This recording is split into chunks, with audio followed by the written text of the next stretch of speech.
Ladies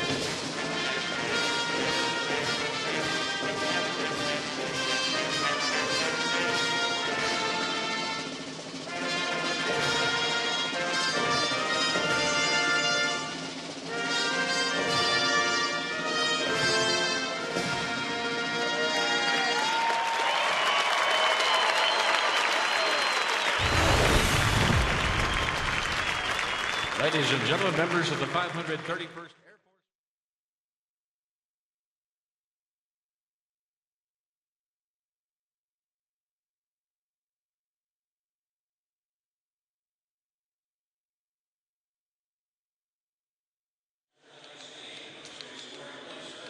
At second base is crew chief Jim Joyce.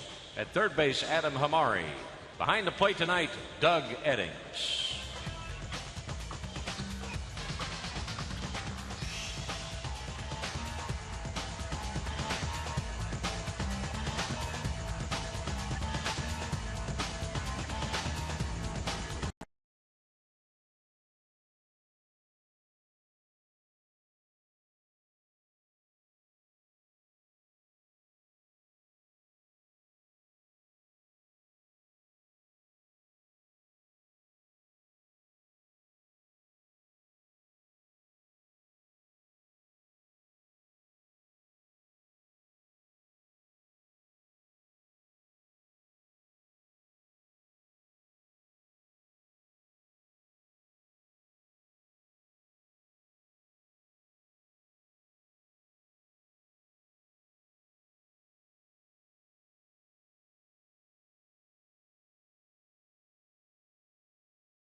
The Ford Summer Spectacular Sales Event, now playing at a Ford dealer near you. By AT&T UVerse TV. Find out what's possible with AT&T. Call 1-800-PIC-ATT, mobilizing your world. And by Southwest Airlines. Without a heart, it's just a machine. Well, welcome into Rangers baseball on this Patriot Day 2014 with Tom Grieve. I'm Steve Busby. Glad you could join us and spend a Patriot Day evening with us. A nice ceremony before the ball game. We'll get into that as the game unfolds. But before we get started, let's head down to the field and check in with Emily Jones. Huh? Yeah, Buzz, part of the pregame festivities here is a ceremony to honor Bobby Jones, who served our country from 1969 to 1971. And finally today, after all these years, formally honored with a Bronze Star. Oh, it's unbelievable. You know, it's cool now, especially when we get on the airplane and they announce, you know, we got soldiers on the airplane today and everybody claps. And it's, you know, we come back and they're spitting on us and cussing us. And, I mean, you're ashamed to wear your uniform, basically. But it's so cool how things are now.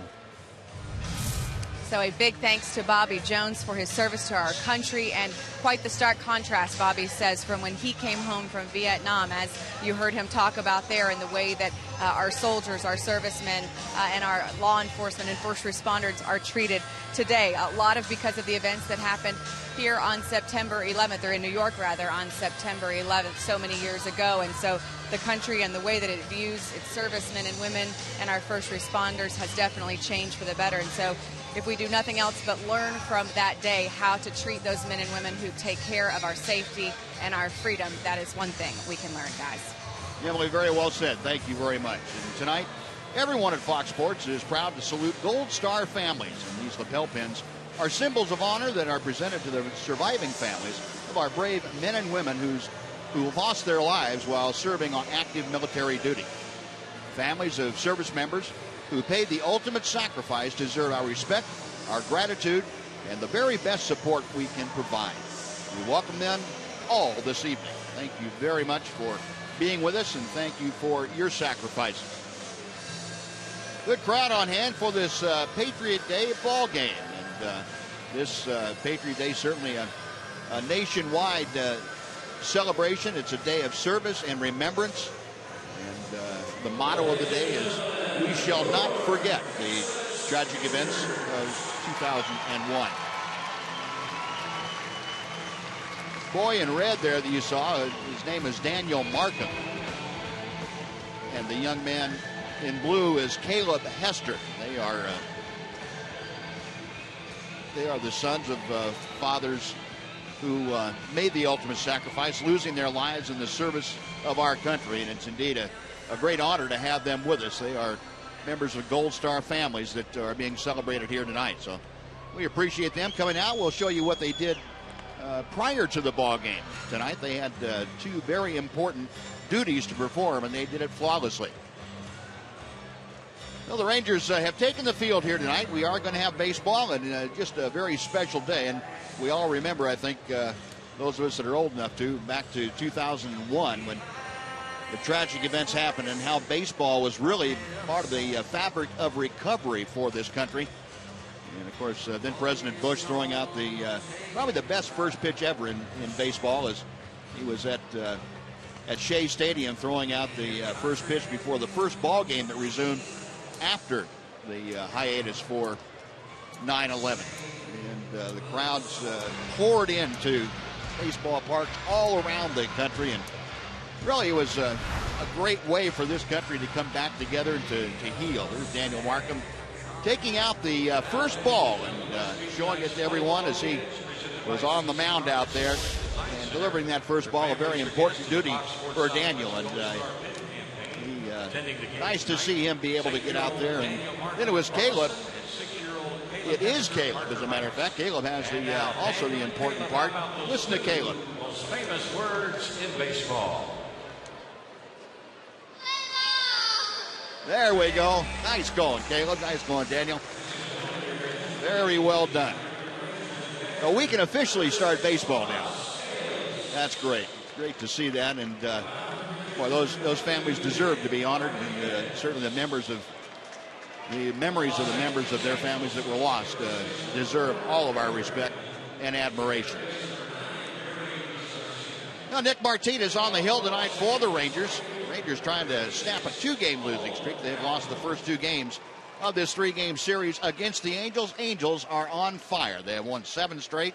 They have a 9-game lead in the American League West, and we are just about set to get underway. Cole Calhoun leading things off for Los Angeles. Nick Martinez tried to win his first ball game at home as a Ranger, and he fires strike one.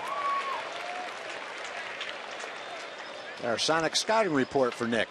3-10 after 25 games. His last 2 starts, a nice .238 ERA, even though he doesn't have a decision. Ibart, Kendrick, Pujols, and Trout combined for an 0 for 22 this year. Make it 0 for 23 against Nick. Oh, that's Calhoun. He's not one of them. I'll add him to the list, though. Yep. Yeah, nice pitch and very short pop out by Calhoun.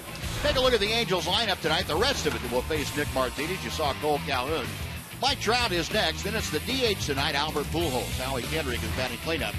David Freese at third base. Eric Ibar, the shortstop. Efren Navarro bats 7th, gets the start at first base. Hank Cogger is once again catching. Colin Cowgill playing left field and batting 9th. Well, here is Mike Trout. And the first pitch to him is on the inside corner for strike one. Trout hitting at .286 with 32 home runs, 103 RBI.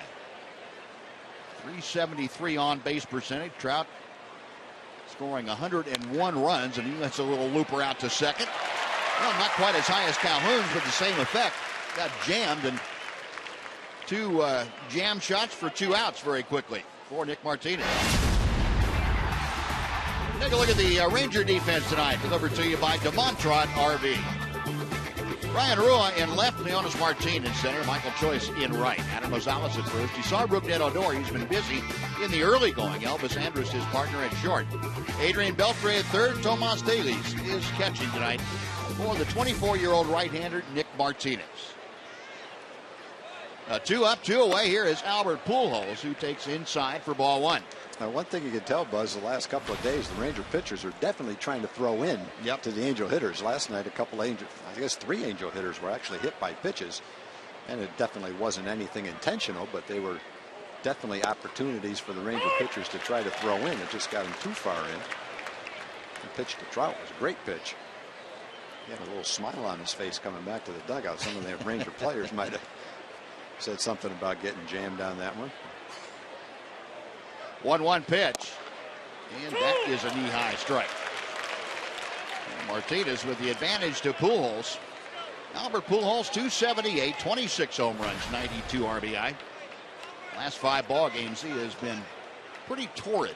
440 with a couple of home runs and 8 runs driven in. Mentioned the Angels, a 7-game winning streak. They are 90-55. That is the best record in all of baseball. 1-2 pitch. Got him swinging. Pretty good inning. Down and in, and it's an 8-pitch first inning. Couple of jam shots and a punch out. Nick Martinez sends him down in order. We played a half inning. Angels nothing. Rangers coming up.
Texas Rangers baseball is presented by AT&T UVerse TV. Well, the Angels down in order in the top of the first inning. Rangers coming to bat against Corey Rasmus, and we'll take a look at Tim Bogar's starting lineup for the Rangers. Is brought to you by Southwest Airlines. Leonis Martin in that leadoff spot. He's followed by Elvis Andrus and Rougned Odor, the second baseman. Adrian Beltre bats cleanup. 375 average against the Angels this season for the Ranger third sacker. Adam Rosales at first. Tomas Dailies is catching. Ryan Rua about 7th, plays left field. The DH is J.P. Arancibia. And Michael Choice plays right and bats 9th. Well, Corey Rasmus making his third start. He has been slipped into the rotation by the Angels. You know, look at the Sonic scouting report. He's 3-1 with a 2.81 ERA. He's essentially a relief pitcher that's just getting the start. Longest outing was 3 innings. That was one of his starts against Oakland. And he has more than a strikeout per inning. This will be one of those days where you see a lot of members of the Angel bullpen. Rasmus really isn't stretched out enough to throw 4, 5, or 6 innings, so he'll pitch whatever his pitch count is, 40, 50 pitches, 2 or 3, maybe a little bit more, and then we'll see a lot of the bullpen tonight. That's pretty much the way it's been once the rosters were expanded for this spot in the rotation. Previously occupied by Garrett Richards, who had to be shut down. And a drive to right field, down the line, it is gone! Leonis Martin, a leadoff home run. The Rangers lead it 1-0.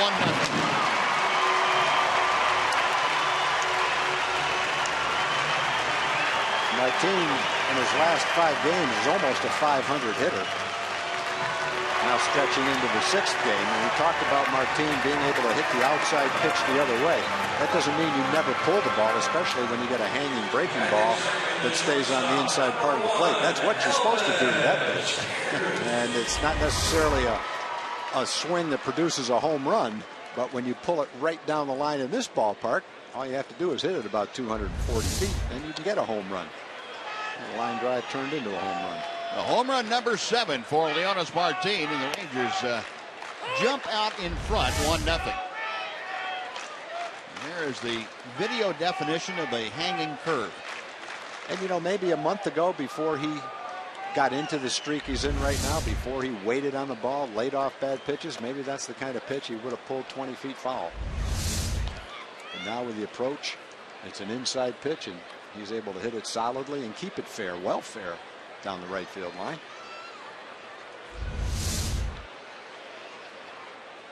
Elvis Andrus, a count of 1 ball and 1 strike. The breaking ball just nudges the top of the strike zone to Elvis. 1-2 now. Elvis at 263. Couple of home runs, 34 driven in. The Rangers shortstop. That home run, by the way, for Leonis Martin, the 100th hit by the Rangers this year.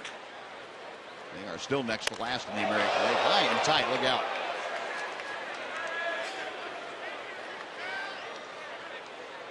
Elvis almost walking into that pitch. Mike Scioscia, kind of a stoic look as he sees Elvis back out of the way. 2 balls and 2 strikes.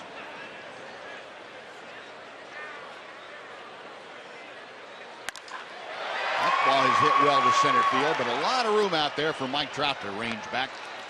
1 gone. Well, before Odor comes up, let's take a look at the Ranger defense brought to you by Progressive, the Angels defense, Outfield, you saw Trout in center. He's flanked by Cowgill in left, Calhoun in right. Navarro at first, Kendrick and Ibar up the middle, David Freese at third. Hank Conger is catching for Corey Rasmus.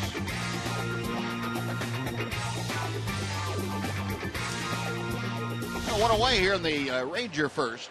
Rougned Odor, a 255 hitter. Adding in that 3rd slot. Rougned 8 home runs, 37 driven in. Second night in a row now that he's hit in the 3rd slot for Tim Bogart. 1 ball, no strikes. Rougned 5 out of 18 on this homestand. Remember, it started with 4 games against Seattle, and then these Angels came in. Last 11 games, Odor has been a 343 hitter.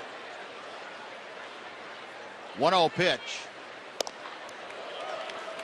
Rasmus pulling the string, and Rougned out in front.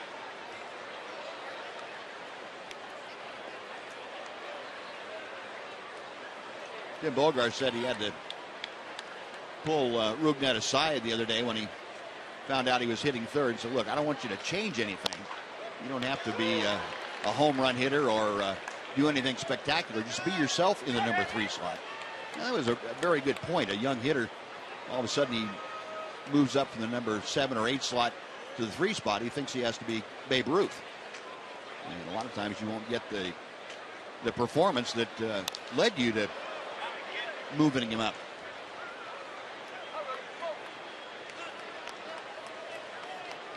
One and 2 to Odor.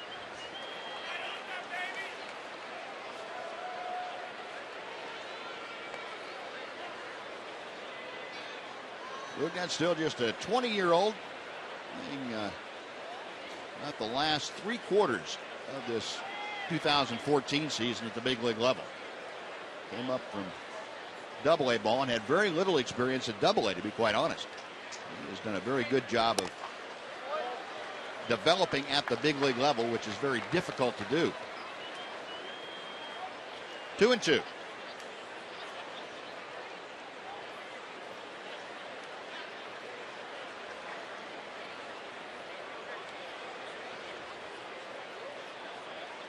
Rasmus peering in for the sign. The next pitch. Full count. Odor with one out trying to get aboard Adrian Beltre, the cleanup man. He is waiting to be next. Rasmus was a high draft choice by Atlanta. 38th pick in the draft in 2006. Came over to the Angels in a trade. Comes from a baseball family. Dad was a professional player. Colby, his older brother, plays for Toronto. Been in the big leagues for a number of years. He's an outfielder. Another brother, Casey, who was drafted by St. Louis, and another brother, Kyle, who's playing in college.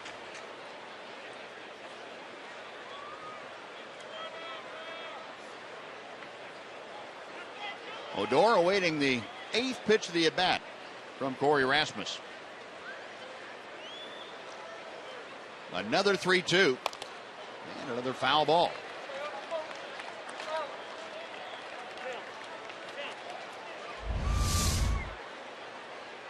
A shot of our Phantom cam and get an idea of the action around home plate. Boy, you talk about just being able to get a piece of it. You can count the pieces. Yeah, sure can.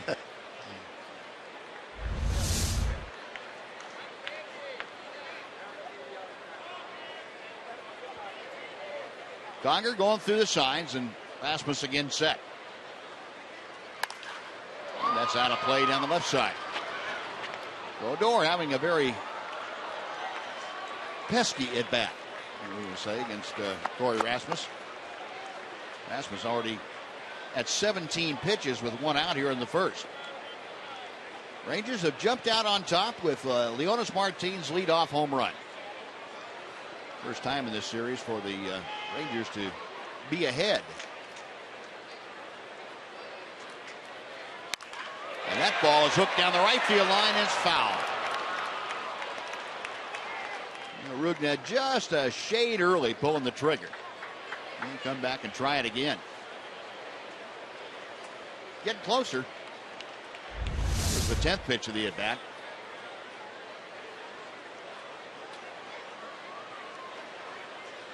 Well, 3 or 4 feet foul.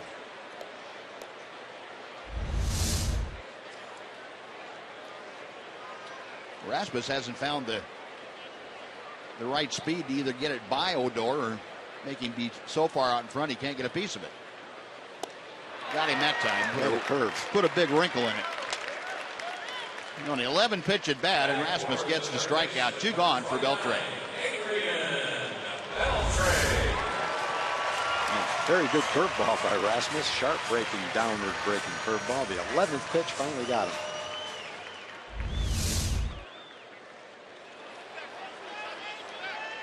So Adrian up there with the bases empty. Beltre having a great homestand.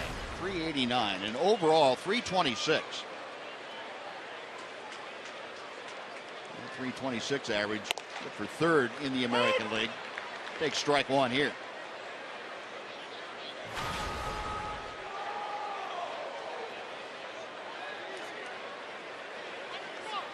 Reached base safely in 13 of 23 plate appearances in this homestand. Up the middle, that's where Kendrick is shaded, and the second baseman throws out Beltre. That'll do it. Well, Leonis Martin leads things off and gets the Rangers on the board. His 7th home run of the year will go to the second. It's the Rangers 1 and the Angels nothing.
The Rangers leading 1-0 after an inning of play.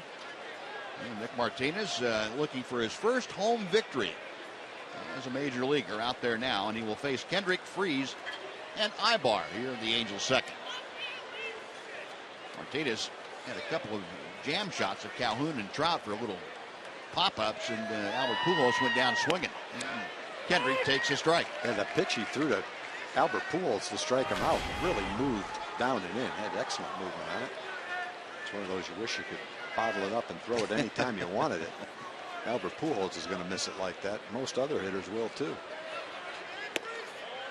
And the pitch just off the outer edge to Kendrick. Howie Kendrick, a .290 average. There's Pujols DHing tonight. Well, partial night off for him. Howie Kendrick, 7 home runs, 67 RBI.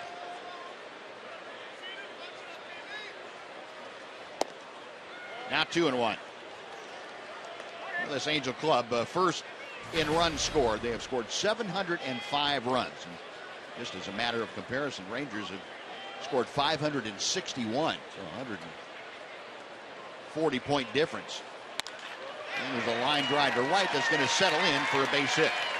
Well, Kendrick starts off the second inning for the Angels by singling to right. And David Freese will be next. And as Freese steps to home plate, let's welcome in Jim Knox. Jim. All right, appreciate it, Buzz. This little guy already got a foul ball on the club level. Way to go, big guy. Didn't even have a glove. Got one. That away. All right, Community Corner tonight, talking about the children. The Fallen Patriots Foundation provides college scholarships and educational counseling to children, the parents in the military. And this goes to a great cause, great organization. To find out more, log on to fallenpatriots.org. That's fallenpatriots.org. Buzz? All right, Nazi, thank you. David Freese taking strike one. Freese a .259 average. 7 home runs and 45 driven in. Kendrick drew the attention of Nick Martinez. Nick, former middle infielder, and as a matter of fact, he was an infielder and a closer in college at Fordham. So he has very quick feet and the ability to make a good short, snappy throw to first, which is two ingredients for a very good pickoff move.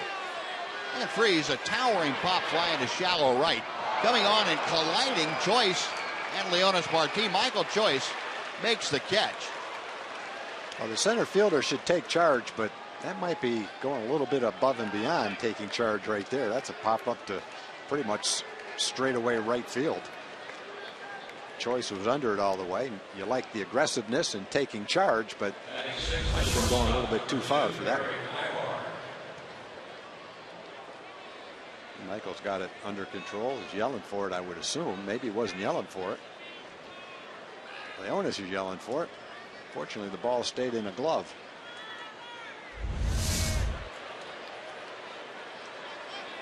Well, one gone now with Kendrick still at first. Here's Ibar. Eric Ibar, a switch hitting shortstop, a .285 average. And this is one of the favored guys for Mike Scioscia to allow to use the bat in different ways. He's a good bunter. Likes to move the ball around all parts of the field. And of course, Kendrick with fairly good speed at first. Gives you a few different options. There's a strike. Adrian Beltre, you're expecting Ibar's ability to bunt, so he's in front of the cut of the grass. Middle of the Ranger infield with Andrus and Odor up a couple of steps from double play depth.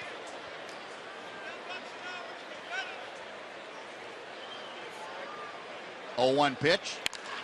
That ball is hit high and deep to right field. Going back is Choice. He's at the wall. That ball's gone. Ibar with his 7th home run of the year. He has turned the score around. The Angels now lead the Rangers 2-1. If you look at Ibar and you think of him as a light-hitting, rather smallish type shortstop, boy, he's anything but that. He's hit 5th in the lineup, 6th in the lineup most of the season for Mike Scioscia. And while he's not a home run hitter, he's got home run power. Put a charge in that one. That's his 7th home run. And his 66th RBI is a pretty good chance to knock in over 70 runs, maybe 75 runs. He's an excellent player. Yep. Since August 16th, he's hitting about 390, 285 plus on the season. 28 doubles. Doesn't strike out very much. He can bunt, he can run. And he's a terrific shortstop defensively, too. And that's pretty typically the kind of pitch that Ibar is going to hit out of the ballpark. Yep. Left-handed. He has now 6 of his 7 home runs. And pretty good high fastball hitter for a lefty. He's got that short stroke, and you get a fastball that stays up like that, you can turn on it. Yeah, he's not the kind of guy that's going to reach out over the plate and yank a home run, but you're right, Buzz. If you throw it on the inside half of the plate, like that last pitch was, that is the kind of pitch, exactly right, that he can turn on. Efren Navarro takes high and tight. It's 1 ball, 2 strikes. Navarro getting the start at first base tonight. We saw him in a pinch running situation the last couple of nights. 264, a home run, 14 RBI. And he shoots that one right off the screen in front of the Ranger dugout. Still 1-2. That home run, by the way, for Ibar was the 140th that the Angels have hit this year. He started the night 4th in the American League in home run total. That's out of play down the left side as Navarro slapped one back into the seats.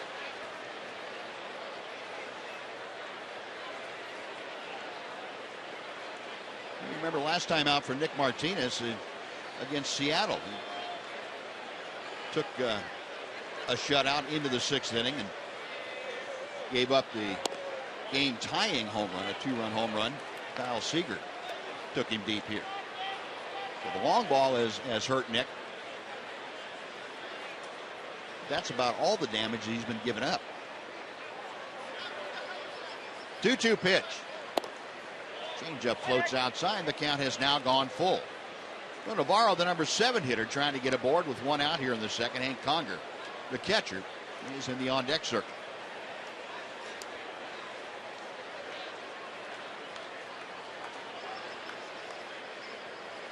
Martinez into the wind, the payoff pitch.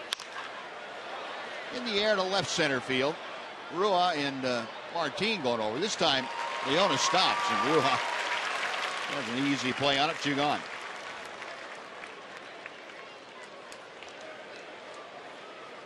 No bases empty for Hank Conger.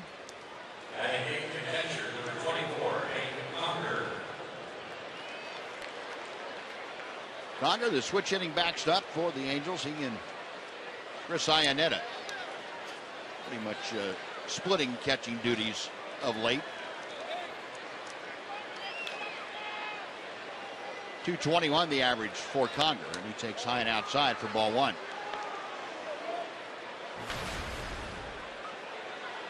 Conger caught here on Tuesday night, the opening game of the series, went 1 for 3.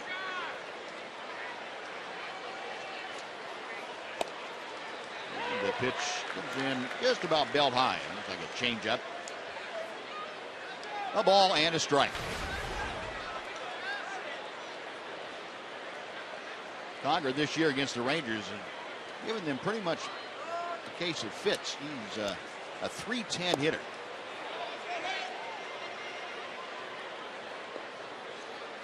Nine hits and 29 at bats, and 3 of those 9 hits have been for extra bases, 3 doubles.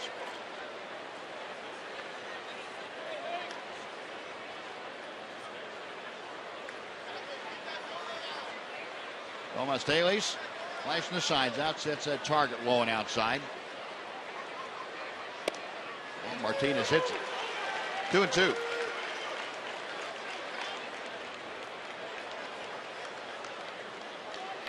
Pitchers talk a lot about execution. Well, that's a good case of executing your pitch right there.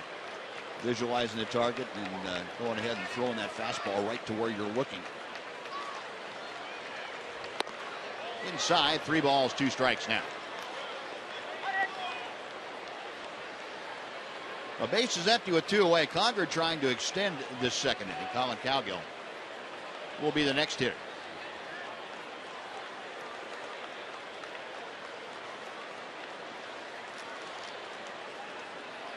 Payoff pitch to Conger. Left field, down the line, slicing into the corner. It is a fair ball, and one hop into the seats for a ground rule double. Conger thought it was a foul ball. He was going to stop between first and second and head back to the dugout. And all of a sudden, Alfredo Griffin, the first base coach, started screaming at it. Fortunately, it was a dead ball, so it wouldn't have mattered what he did. But everybody get a kind of a kick out of that. Nice pleasant surprise for him. Going from thinking you just hit a foul ball, you got to go back in batter's box to, oh, I got a double. That thing wasn't even close to being foul. He must just lost track of it. Yeah. Looked up and the ball was in the seats. And so that must be a foul ball. That's Conger's fourth double in 10 hits against the Rangers this year. He's been an extra base hitting machine against Texas. Colin Cowgill, now the number 9 hitter in the order. Cowgill, a .262 average, 5 home runs, 21 driven in.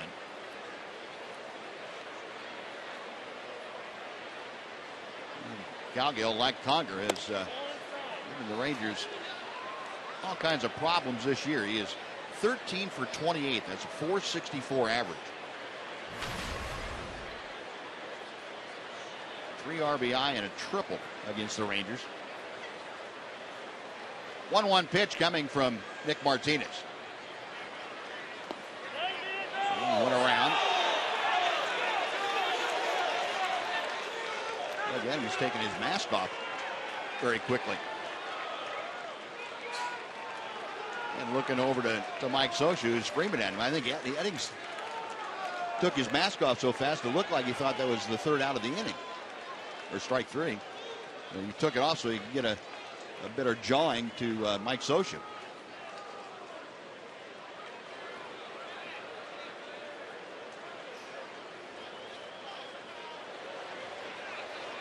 A ball and 2 strikes. Conger at second.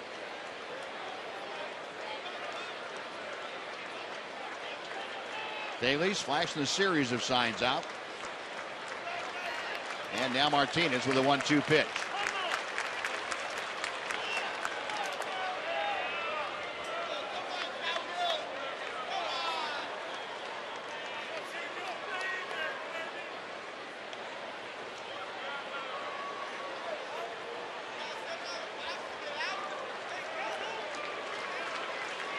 Everybody back in place. We're ready to go now.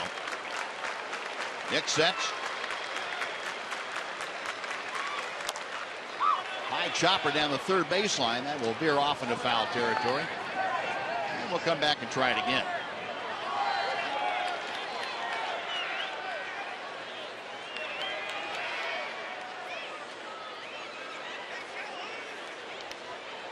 Cowgill 3 out of 6 in this series. He's had at least a hit in each of the first 2 games. Nick Martinez talking to Teles, and Tomas had gone out there to have a chat with his pitcher.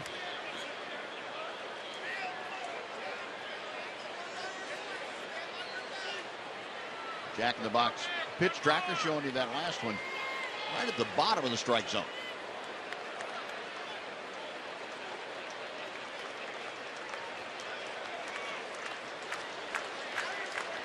Martinez coming back to the plate. Got him swinging. Strikeout is completed down at first, and that will do it. But the Angels take the lead on Eric Ibar's 2-run home run. They get 2 runs on 3 hits and lead one after 1.5. 2-1 Angels.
simply use hashtag Southwest Fan Photo, and your photo might be selected to be aired during the season. We will show you our selection for tonight a little bit later on. Well, Eric Ibar puts the Angels on top with his 7th home run of the year, a 2-run shot in the top of the second. Now the Rangers trying to answer as they start with Adam Rosales, followed by Tomas Telis and Ryan Rua. RF camera roaming around at Globe Life Park. A very comfortable evening here. It's 79 degrees at first pitch. Delightfully comfortable. Sure is.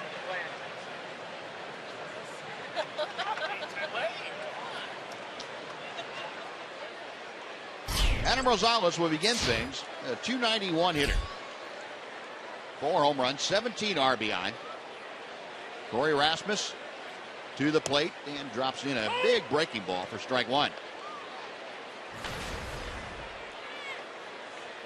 Rosales with an outstanding on-base percentage, too, a .361 average. He brings in a modest 3-game hitting streak. That's out of play to the right, and the count moves to 0-2. Over the last couple of years, 2012, 2013, Rasmus has had 115 relief appearances. 19 of them at the big league level with Atlanta and LA, the rest of them in the minor leagues. No starts. His 2 starts this year, one was a 3-inning start, the other one was only an inning and 2/3. In the 3-inning start against Oakland, struck out 6 in 3 innings. Pretty good stuff in that start. The other one didn't go so well at Minnesota. A relatively long first inning, over 20 pitches. 1-2 to Adam. He rolls it out to Ibar at short. 1 gone.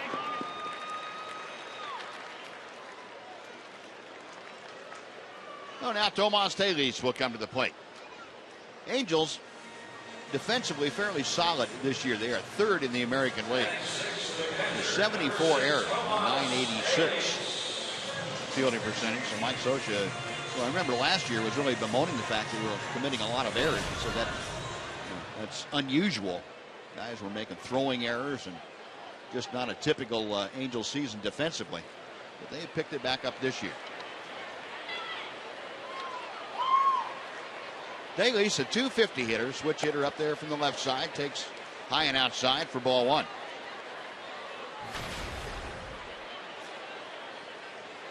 Tomas last night, his 3rd career multi-hit game, and 2 base hits. He's a .313 hitter on this homestand. Now 2-0. Telis getting the bulk of the starts behind the plate. It looks like Robbins and Chirinos, if everything went okay today with batting practice and some blocking drills, and he will catch tomorrow. Tim Bogart said he really wanted to get him back in the lineup. And Telis hits one way up in the air out behind second base. Ibar, the shortstop, there to make the grab. 2 gone. Well, one thing Tomas has shown is he can definitely make some contact, and he's not likely to walk. He's been up 45 times. He hasn't walked yet, but he's only struck out 4 times. He's probably going to have to narrow the strike zone down a little bit more, not swing it quite as many pitches out of the strike zone, but he's got the kind of hand-eye coordination where he's going to make contact. And sometimes that's not a great thing. If you swing at a pitch way out of the strike zone and put it in play, it's not going to go anywhere, and you're probably going to be out. Sometimes you're almost better off swinging and missing, unless you've got 2 strikes. But he's definitely got a knack for making the bat hit the ball, and that comes with experience. Ryan Rua, a .283 average. This young man has shown pretty good consistency in his time in the big leagues. Yeah, I think the Rangers have to be really happy with the way Ryan has swung the bat. Mentioned it last night. He's hitting over .280, and he's probably hit 6 or 7 balls right on the nose, either to the second baseman or to the right fielder. Right fielders have made some good plays against him. But I was going to say, he's got the ability to drive the ball to the right center field area. Right. Brings in that 4-game hitting streak that you were looking at the graphic on. Rasmus pours in a strike. It's 2-1. And it looks like for a young hitter, he's not afraid to take a pitch or two. No. And he's got a pretty good idea what the strike zone is.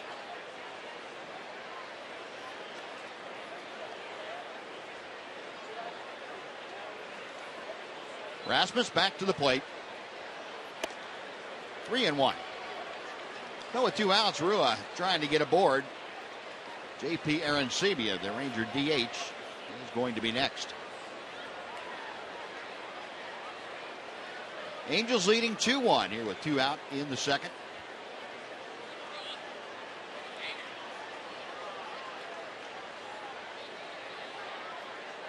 Rasmus with the 3-1 pitch. Need a full count now.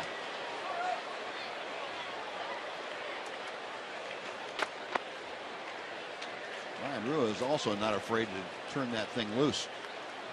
He doesn't. You don't see him have many half swings. He's up there wailing at it.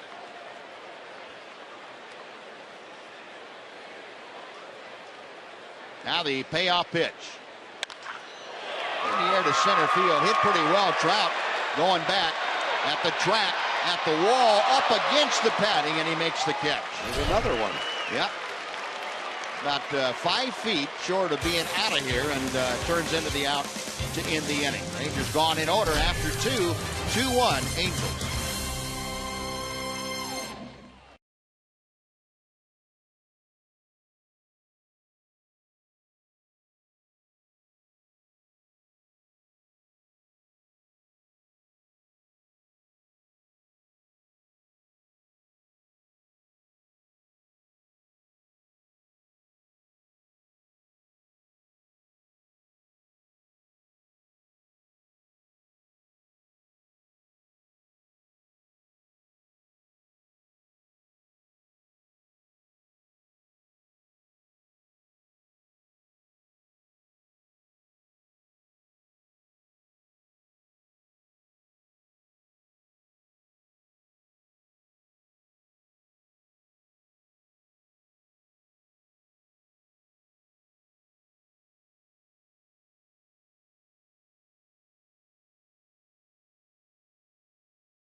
Tom, this was the scene before the game. Family members from Gold Star on the Fox Sports Fan Express coming in to the Globe Life Park, having a good time. Of course, family members for Gold Star, it's all about. These are family members who've lost loved ones while serving in the military. Dave, so far you guys are having a nice time. Yeah, here a great time out here. We appreciate Fox Sports getting us out here and coming in on the Fan Express. Thank y'all for that, and we thank the Army Survivor Outreach Services for sponsoring this group, and we're just having a great time. It's great to have you guys out here, and we appreciate it. And this little one having a good time. Can you say "Go Rangers"? That's close enough. I take that, Buzz. All right, there we go. Thanks, guys. Appreciate it. I understood every word of that, Nazi. That's exactly right. Well, it's great to have all those families out joining us tonight on Patriot Day. Certainly our thanks for all their sacrifices. Cole Calhoun starting off the third inning for the Angels. 0-2 the count. Calhoun, a little pop-up to second base his first time. He lines one to center field. The owner's Martin in a hurry. It's off the end of his glove as he goes into a slide. Well, the owner looked like he had it measured pretty well, and last second a little slide. Didn't really have to go down for it like that. But the slide kind of jerked his glove off the mark, and the ball ticked off the into the glove.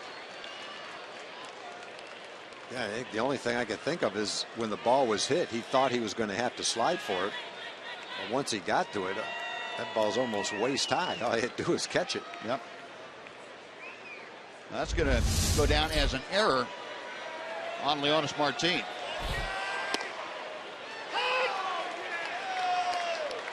Well, 1 on. Nobody out. 0-1 the count to Mike Trout. He hit a little humpback liner out to Rougned Odor, his first time up. Trout really got sawed off by Nick Martinez, and that at bat. Takes the breaking ball wide. It's 1-1.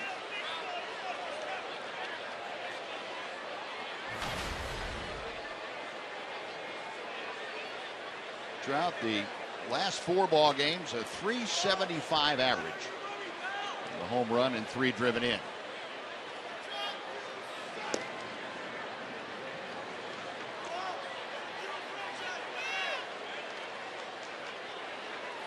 American League leaders Mike Trout 2 RBI ahead of both Miguel Cabrera and Nelson Cruz in the American League. Jose Abreu with 99 is 4 behind Trout. All the way to the backstop as it goes off the glove of Taylor. So down to second goes Cole Calhoun on the wild pitch.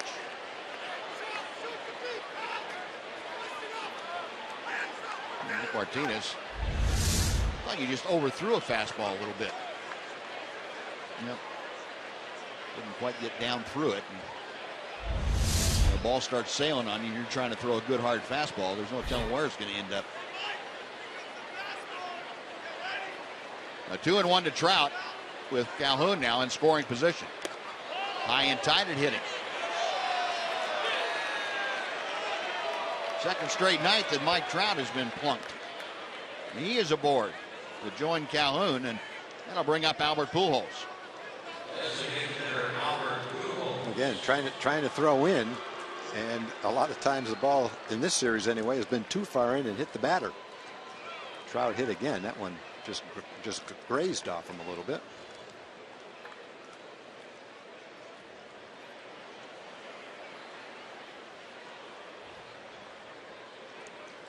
Well, Albert Pujols went down swinging the first time that he faced Nick Martinez tonight.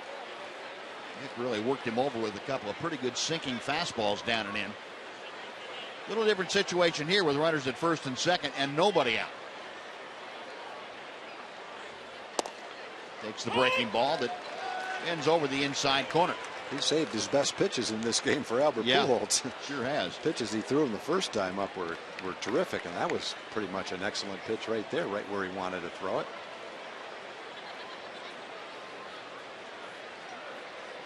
Calhoun getting his lead from second right there at the bottom of your screen.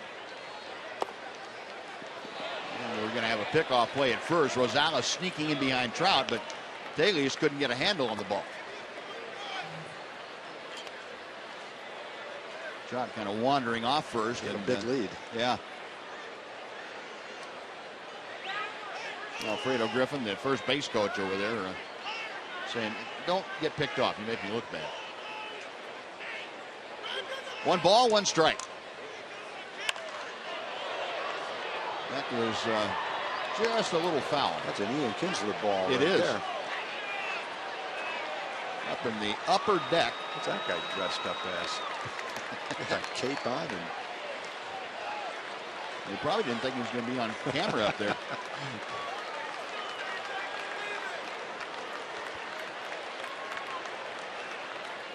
One and 2 now.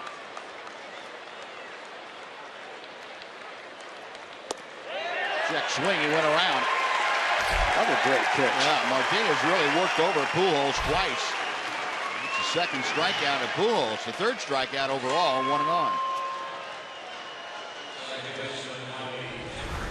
And following up on our Gold Star families, recognizing the fallen heroes, BFC Magnan, Matthew Ogden and Bradley Gaudet, Omar Aceves Sr., Brynmore Griffiths Jr., Clarence T. Spencer, Jonathan Allen Markham, Eric Raymond Kelly.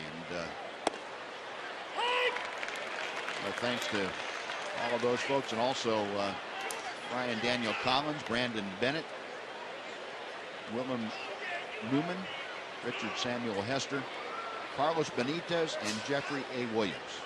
Certainly honor those folks and thank their families for their sacrifices. Appreciate the service of not only the fallen heroes, but of everyone fighting so hard to protect all of our freedoms in this great country. Howie Kendrick takes the pitch wide. It's 1 ball and 1 strike. Kendrick singled to lead off the second inning.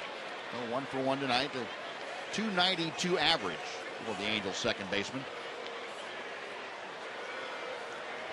The Angels have won 7 in a row. He's 17 for 32 in those 7 games. A base hit tonight. He's in some kind of streak. And he can drive the ball over the second baseman's head as well as anybody in the list for a right-hand hitter.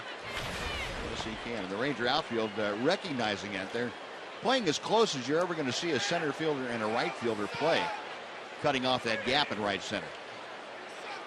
About maybe 90 feet apart. That's about it. 2-1 the count to Kendrick. Good pitch by Nick Martinez, and that evens the count. But Kendrick, with that second inning single now, extended his hitting streak to 8 consecutive ball games.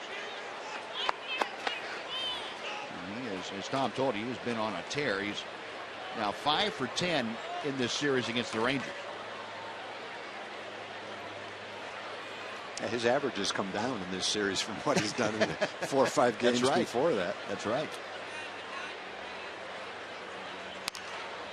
Out of play. You know you're hot when you only go 5 for 10 and your average comes down. With that hit in the second inning, he's 18 for 33. That's somewhere in the 540s. Yep.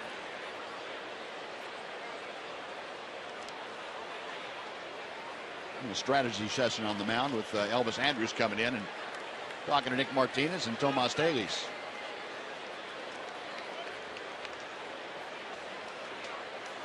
Nick, after an 8-pitch first inning, has been forced to throw 43 in the next inning and a third.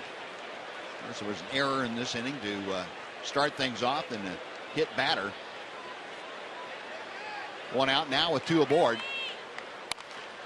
Kendrick again having a tough at bat.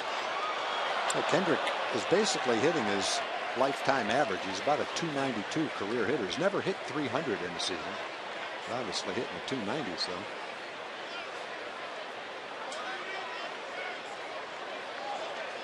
I wouldn't think he's had many more better all-around years than this one. He has been extremely solid. Just outside. Kendrick eyeballing that. And the count is full.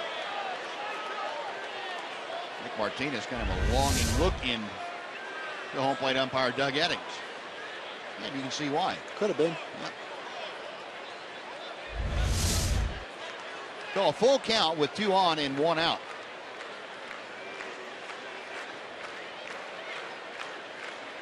Martinez with the payoff pitch.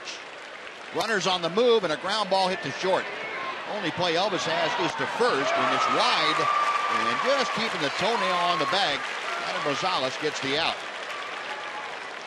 The runners advance second and third now, but with 2 outs. And David Freese will come to the plate. And before he does, let's take time for a Mazda game break. Here's John Radigan.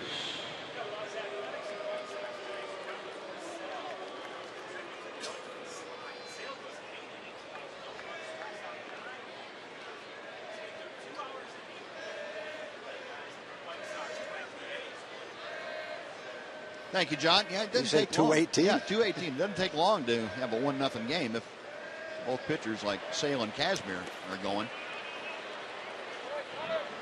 They must have had it going too. And we'll take a look at the DirecTV standings. Talking about the American League wild card. Oakland now just a game over Detroit. And a game and a half over Seattle. Seattle a half game back of the Tigers in that wild card. Detroit losing last night to Kansas City, so Kansas City a game lead in the AL Central. And Toronto's playing well. Cleveland won a doubleheader today against Minnesota, so they're moving right in there with 3 weeks to go. Here's David Freese, who flied out to right. And he takes strike one. It's a ball and a strike.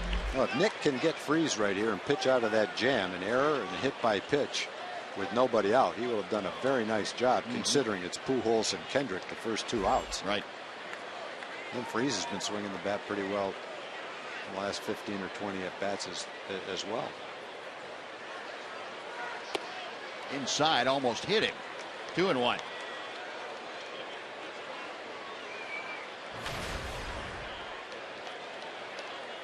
Freese, a .258 hitter after his 0 for 1 here tonight. 7 home runs. He has driven in 45, hitting with runners at second and third, Calhoun at third, and Trout stepping off his lead at second.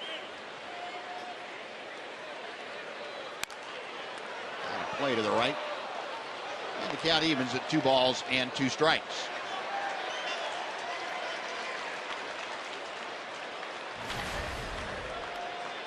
Last 7 ball games, Freese has been on a pretty good tear. 440 the average for the Angel third baseman. Although I think you'd probably say that about every Angel regular. Well, they've been scoring runs and their 7-game winning streak. What are they averaging those 7 games? Close to 10 runs? Yeah, 9 runs a game. 9 point something. 2-2 coming from Martinez. Good pitch. He ran that right in on his fist. And Freese not only chopped it foul, but chopped it off his foot.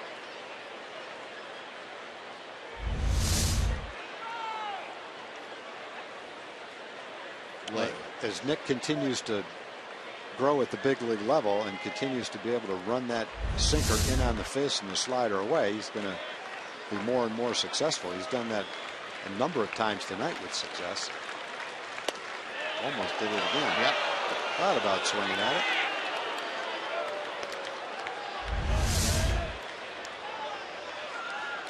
A lot of good pitchers over the years have had great careers with a sinker slider. Sinker in, slider away. That's exactly right. Well, the count is full to Freese. If he is able to extend the inning, Eric Ibar is waiting to be next. Payoff pitch. Line to right center field. That's down for a hit. 1 run is home. Here comes the throw from center. And sliding in safely is Mike Trout with a second run. And the Angels have taken a 4-1 lead on Freese. 2 out, 2-run single. It's one of those throws that we were talking about last night. You know, Martin knows that Trout's at second base, so he doesn't have much time. He got to the ball quickly, he got rid of it quickly, and that throw was on the first base side instead of the third base side. This slider stays right in the middle of the plate instead of down and away like pitch number 6. And Freese takes advantage of it, going back through the middle with that line drive. And you'll see Leonis gets to the ball. It's a long throw to try to get Trout. And whatever chance he had, the ball would have had to been on the other side of home plate. But as we mentioned last night, that's pretty difficult to do when you're that deep, going that fast, getting rid of it that quickly. You know, it was that easy. A pitcher would throw a strike every pitch. Yeah, you know, he's that pretty ain't gonna happen. He's 60 feet away. The center fielder's 275 feet away trying to throw a strike. Yeah, and on top, and Leonis is going to his left too, so he had to redirect himself to get lined up toward home. But Angels capitalize on a couple of mistakes, and now Ibar, first ball swinging, grounds out to Adam Rosales. That'll do it, but Angels capitalize on an error and a hit by pitch. They get 2 runs on 1 hit. 1 man left after 2.5. 4-1 Los Angeles.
MLB.com @bat, the #1 app for live baseball. You can enjoy live look-ins, replay reviews, scores, live radio broadcasts, the MLB.tv game of the day, and a whole lot more. Get it back for your smartphone or tablet on the App Store or visit MLB.com. The Angels, with a couple of runs in each of the last 2 innings, have opened up a 4-1 lead. Rangers now trying to answer here in the third. JP Arancibia, Michael Choice, and Leonis Martin to face Corey Rasmus. Arancibia getting the start at DH tonight. He takes strike 1 from Rasmus. JP, a 165 average. 8 home runs, 31 driven in. A terrific start he got off to right after the All-Star break. And he's fallen on hard times the last 18 games, hitting below 100. Down on the count here, no balls and 2 strikes.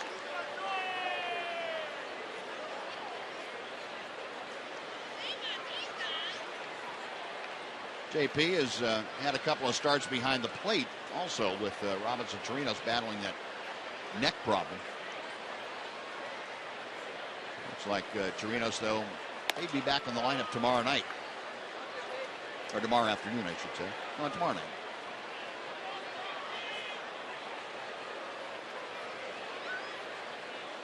A ball and 2 strikes.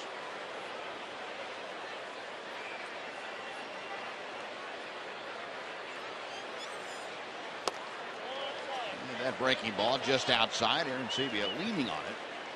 2-2.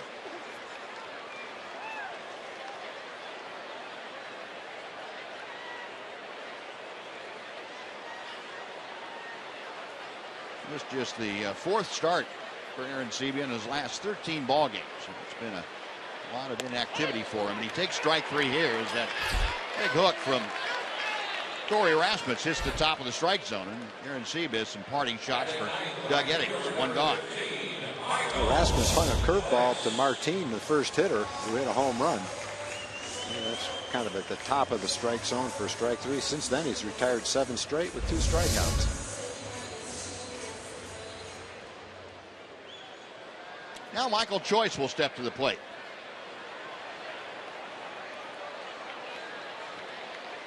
Michael, a 180 average, 9 home runs, 33 RBI.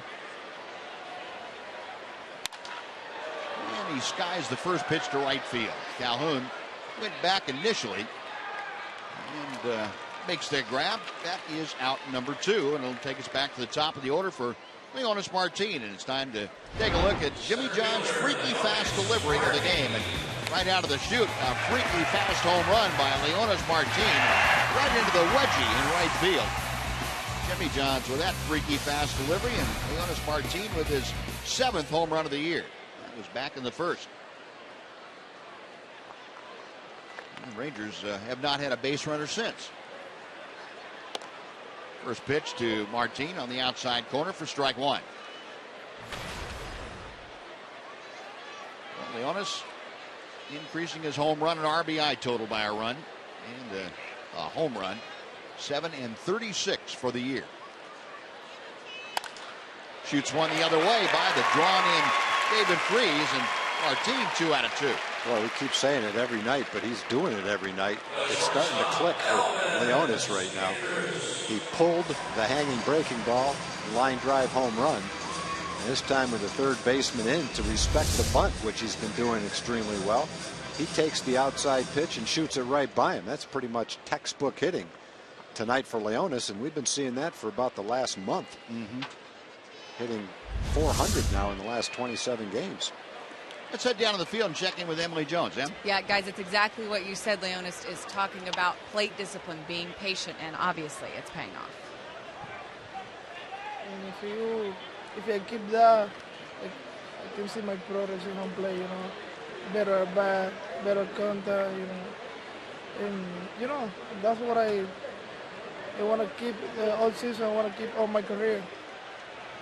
And he said that's been the difference, is the fact that he's had that approach and he's started to see some of the results. He's getting the confidence that he needs to continue to do it, which we talk about all the time, especially with young players. It's just taken a while, it seems like, for Leonis to get it. He's been at this level, you know, for almost 3 years now. I talked to Gary Pettis about it too this morning, or this afternoon before the game, and he just commented on he's starting to see the light turn on for Leonis, and it's a good thing to see. He wishes, he said, GP did, that it would have happened back in May, but, you know, at this point, it's nice to see it happening.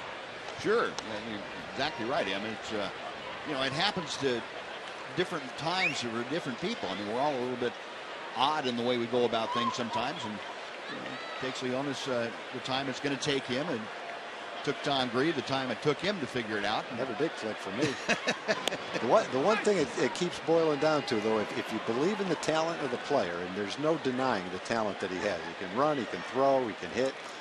He's got great tools. Then you have to be patient with him. And you're right, Buzz. It happens quick for some guys. It never happens for others. But if you believe in the talent, you stick with them. And we're seeing some benefits to that right now. The last month, it's not just a week. It's not just 20 at bats. It's about 100 at bats that he's been driving the ball to left field, laying off the pitches he was swinging at early. He's not trying to pull everything. And that's, you know, he says that's what I'm trying to do. I'm trying to be consistent. I want to do it the rest of this season. I want to do it my whole career. And hopefully this is the springboard to the rest of his career. If it is, then you've got a pretty good looking leadoff hitter. That you do. Exactly right. He's on the move. The pitch is a strike. The throw is late. And it gets out of Howard Kendrick's glove. And Leonis Martinez slides by. Well, Leonis with a stolen base gets himself in the scoring position with 2 outs. His 27th swipe of the year. You know, you can count probably on one hand the number of balls that he hit, like he just hit that base hit past the third baseman at the beginning of the season. Yeah.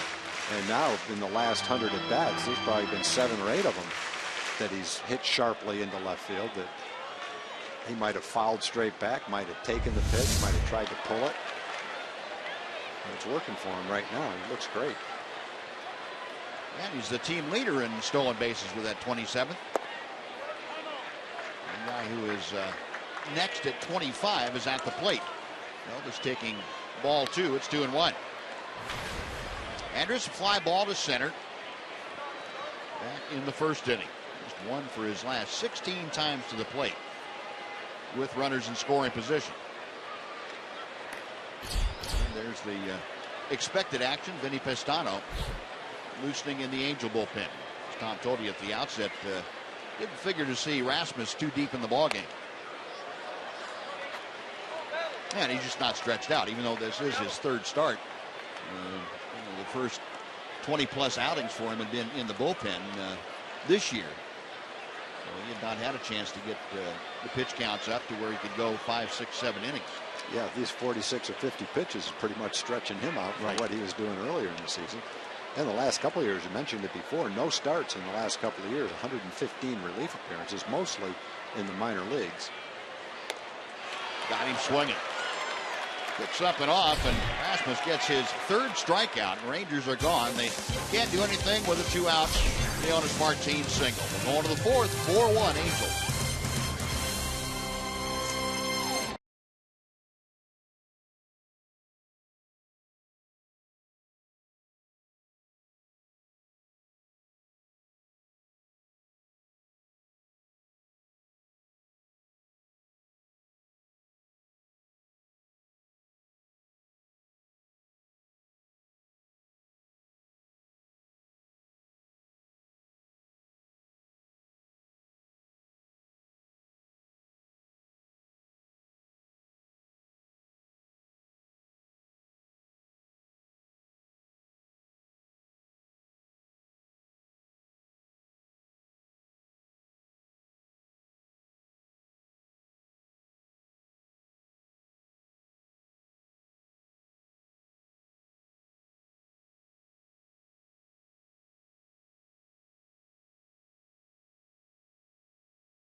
Fox Sports Southwest is brought to you by Southwest Airlines.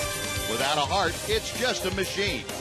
And by the all-new Mazda 3 with seamless connectivity. Well, the Angels come to bat here in the top of the 4th inning. And joining us now, the co-host of Rangers Live before and after ball games, Mark McLemore. Mac, thanks for stopping by. We need a win, need some runs, need a win tonight. We need some runs, we need a win. We're going to do it right here in the bottom of the 4th. Bottom of the 4th. Okay. Bottom of the 4th. If not, we got to come back in the 5th. And if not, you'll still be here in the 6th, right? You got it. Efrain Navarro leading things off, and Nick Martinez pops in the off-speed pitch. It's 1-2.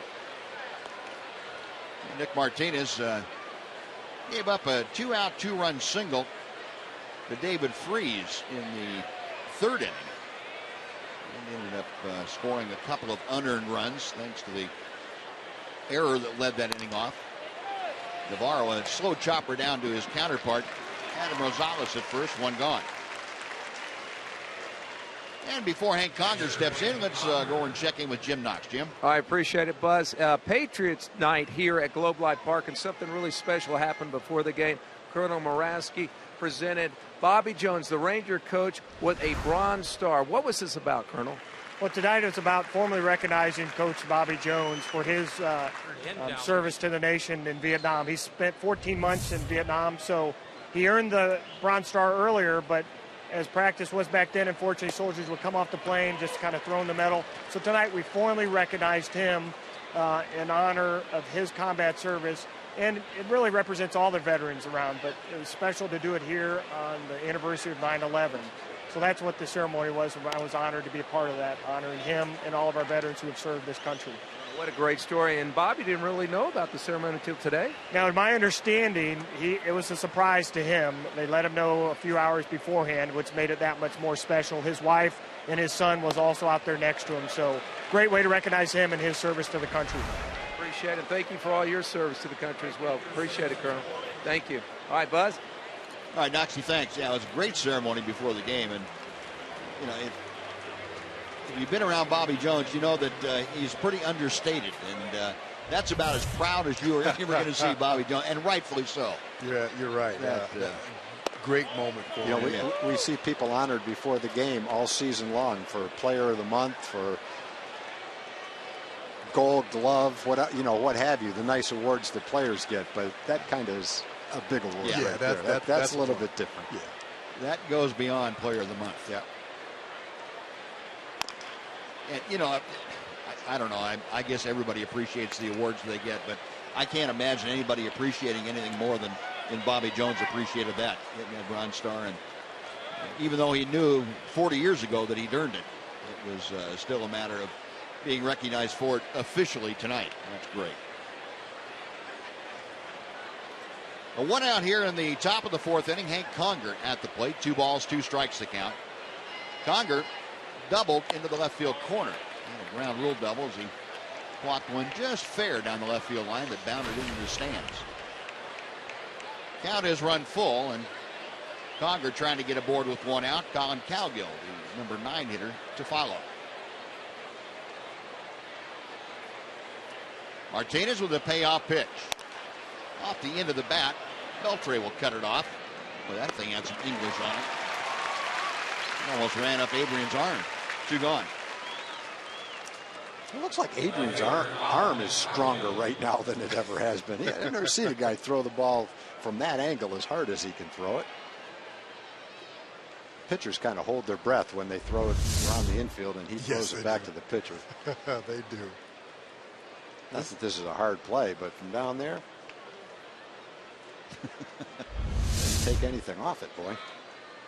You can see some of the younger pitchers when they haven't had too much experience. When he fires that ball back at them, they're just hoping they can catch it. How about this? Getting the speedy Colin Cowgill. Great reactions by Beltre. If he doesn't get it, it's a base hit. Well, 3-3 now with some pretty fancy Beltre glove work. Bottom of the 4th coming up. The Angels 4 and the Rangers 1.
Band's house party.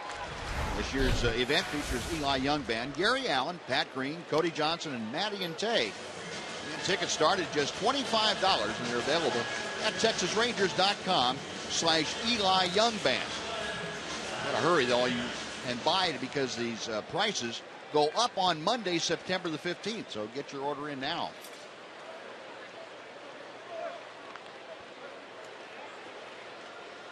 Corey Rasmus back to the hill for the 4th inning. And, this is the first time he's worked this long as a starter. We'll see how he fares here, facing Rougned Odor, Adrian Beltre, and Adam Rosales. Rangers trailing 4-1. They've been out hit 4-2 by the Halos. And the first pitch to Odor is low for ball 1. Rougned had an 11-pitch at bat his first time up and ended up striking out. He made Rasmus work overtime. Gets this one well into right center field. Trout on the move. He stops shy of the warning track. One gone. Ball not exactly flying here tonight.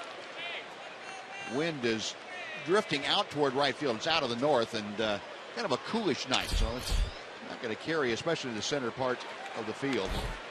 Well, he gets one out, so Rasmus must have had 2 more pitches on his pitch count. That was it. Got to 49, and that was it.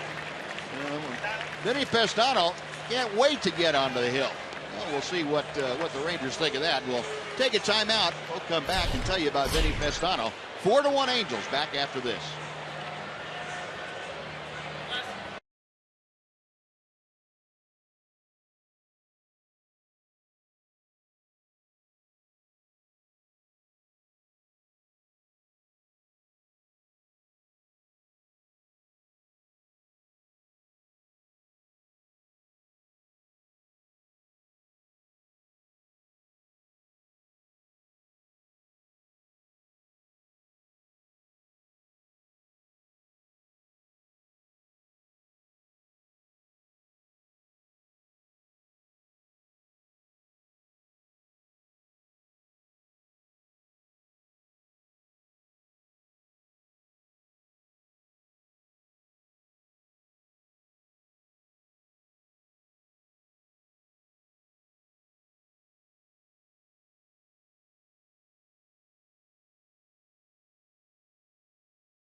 Ceremonies, and Daniel Markham, whose father sacrificed his life in service to our country, had the honor of taking out the first ball and taking it on the mound. And his dad, Jonathan, died on Memorial Day 2007 in Iraq.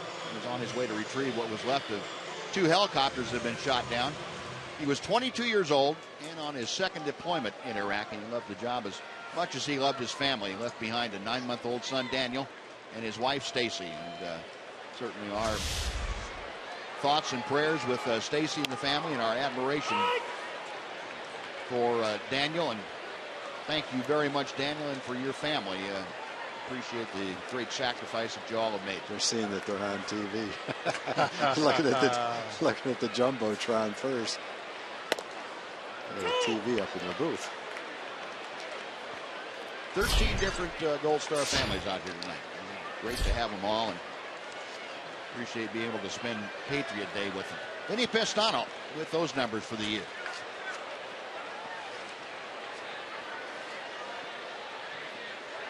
0-2 the count. And Adrian gone on strikes. Pestano heating him up. Gets the strikeout. That's 2 gone for Adam Rosales. And as part of our recognition of the Gold Star families tonight, we salute the family of Sergeant Jonathan Markham. Earlier tonight, his son Daniel presented that game ball during the pregame ceremony. Daniel here tonight with his mom Stacy, and you saw them up there in their suite. To learn more about the Gold Star Pin campaign, just visit goldstarpins.org. Pestano has come in here firing. He pumps in a strike to Rosales.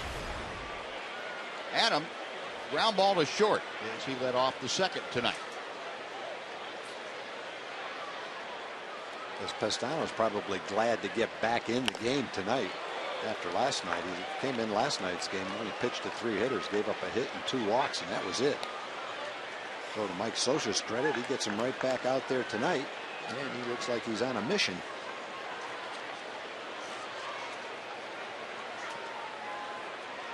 Oh, 0-2. Popped up, foul territory. Efren Navarro over to take a look, but it's 5 rows deep. And we'll try another 0-2 pitch to Rosales.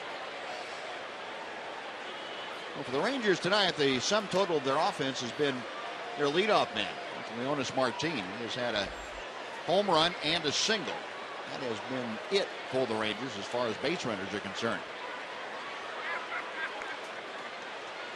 Corey Rasmus worked the first 3 in the third. Now Vinny Pestano has come on.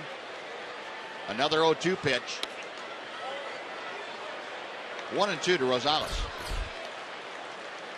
Mike Roth and Yosiel Herrera. Saw Herrera last night also.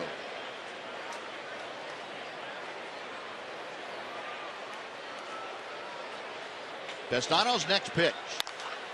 And another pop foul that will reach the seats.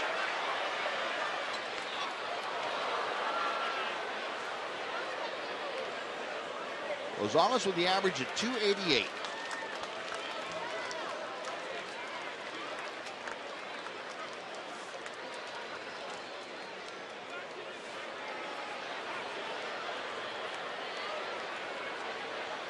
Conger flashing out the signs, and Pestano agrees. Another 1-2. Got him swinging. Foul tip into Conger's glove, and Pestano strikes out Beltre and Rosales. And the Rangers are gone in order in the 4th inning. On to inning number 5 at Globe Life Park. Angels 4, Rangers 1.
On Patriots night here, and we're with Pierre. He is with the United States Army Survival Outreach Services, and we saw the Gold Star program families a little bit early on. Explain what Gold Star program is all about. Yes, Jim.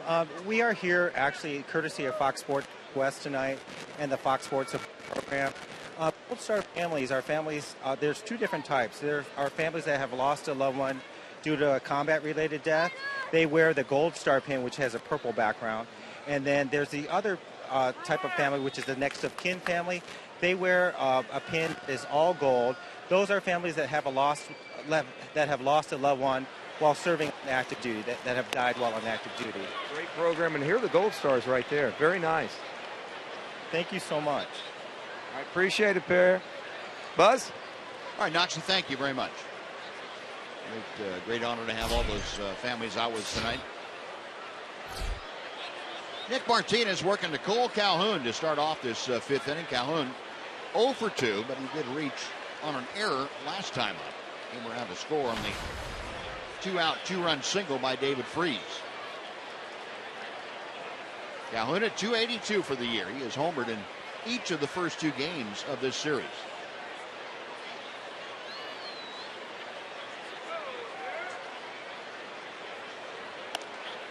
Now 2-1.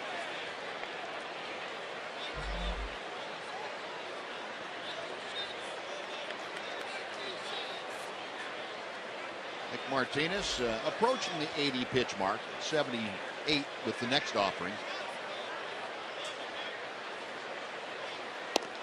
And he gets a knee-high strike. 2-2 to Calhoun. Calhoun's going to take a little walk to think about that one. Pitcher ought to just get the ball and throw it now. At him or what? No, at the strike zone. And the umpire call it a strike, and then he walks back to the dugout. Stay in the batter's box. Yeah. Stay in the batter's box, stay on top of the mound. Yeah.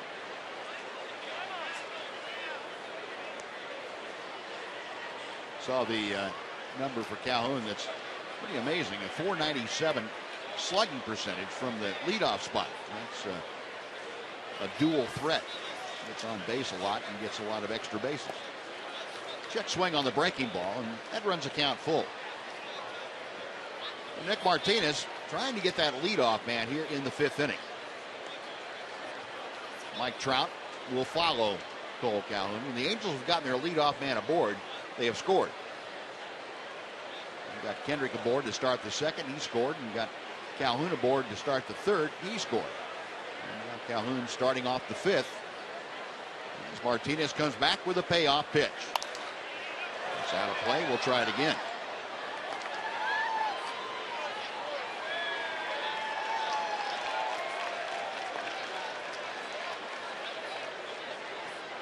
I think as a pitcher, it got drilled into my head about a leadoff walk that was real bad.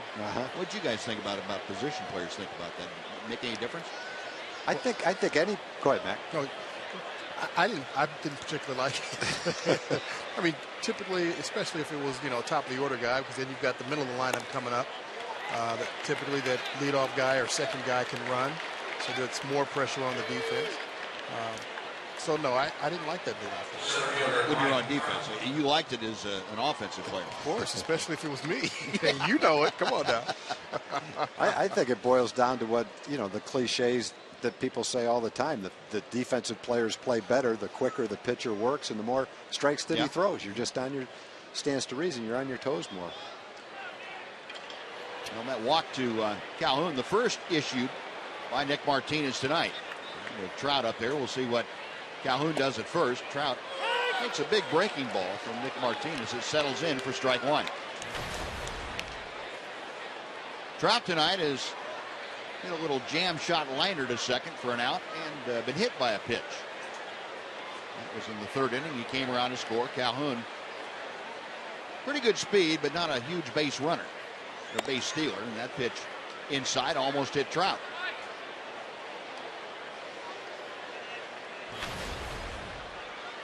Second most strikeouts in the American League and the fourth most walks in the American League for Mike Trout. That's kind of an odd combination. I think he just goes to excess and everything. Like the most RBIs, right up there with home runs. We talked about it the first game. His strikeouts are up over 30, 35 strikeouts this year from what he's done the last couple of years. Someone's going to get drilled. Yep. Yeah. Right. You can throw in. You can try to throw in, but after a while, the intent doesn't really matter when you hit their best player 2 or 3 times. Once yesterday, twice tonight. Yep. Yeah, you throw in, but you kind of lose the right to throw in if you drill the guy every time you throw in. Well, and part of the deal too is you've got a young catcher and a young pitcher working, and pitching inside doesn't mean you're going to throw every pitch there. And the more pitches you throw inside, the better chance there is of one getting away and hitting the batter. To me, pitching inside is throwing in there for effect to set up going away, and that's not how a lot of the Ranger pitchers tend to work. They tend to go, "Oh, I'm going to pitch inside," and everything is inside, and that loses its effectiveness. The last thing Mike Scioscia wants to see is his best player get drilled in the arm and hurt his elbow and have to miss time in September and maybe October. That's what he's thinking right now. And he knows it's not intentional. He knows it's a young pitcher that's working on something and trying to do it, but I don't think that makes a whole lot of difference to Trout or Mike Scioscia, to be honest with you. That's not a happy camper. So 2 on again for the Angels with nobody out. And Albert Pujols, who has not been able to solve Nick Martinez tonight. He has struck out both times and he's faced the right-hander.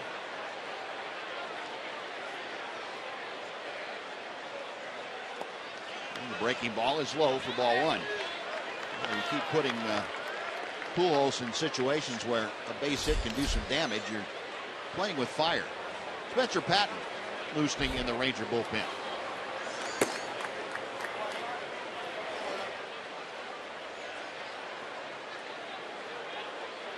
Calhoun the lead from second. Trout away from first. That pitch is in the dirt. Taylor's down to block it. 2-0.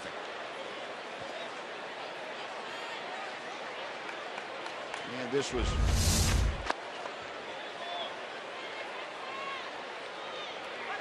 good job by Taylor's to get the upper part of his body bent over so that if the ball did come up off a chest protector, it would have bounced straight down. 2 balls, no strikes. And now 3-0. Pujols batting third to be followed by Howie Kendrick, but there's no guarantee here that Pujols is going to be taking anything on 3-0. With the experience that he has, Mike Scioscia should say, if you like it, go ahead.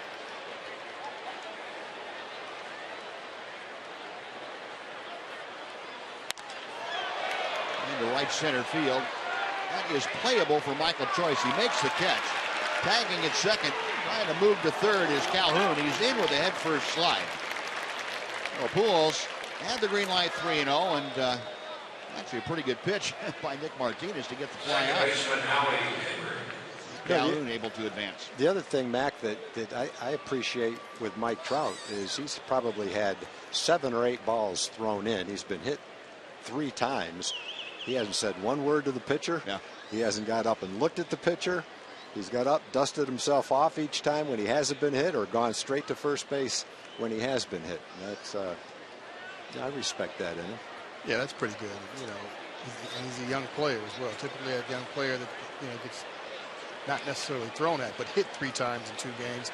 He's going to jaw at somebody somewhere. Mm-hmm. But Trout understands his importance to this ball club. Double play ground ball. Odor trying to turn it. He does.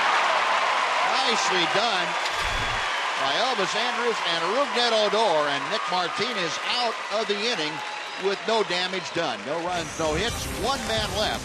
We played half the ball game. The Angels 4 and the Rangers 1.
Town kids every Saturday morning at 10 o'clock right here on Fox Sports Southwest, where it's not about the score, it's about the experience. Pretty good experience out here on Thursday night, Patriot Day night at the ballpark. Angels leading the Rangers by a 4-1 score. Tomas Taylor will start off the 5th inning, and a new pitcher on the hill. It's Yosan Herrera on for the Angels. Saw Herrera in last night's ball game.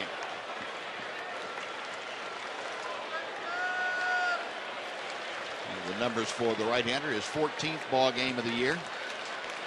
33-year-old on the hill, getting ready to work to Tomas Taylor. Taylor's a pop out his first time. He takes an off-speed pitch in for strike one.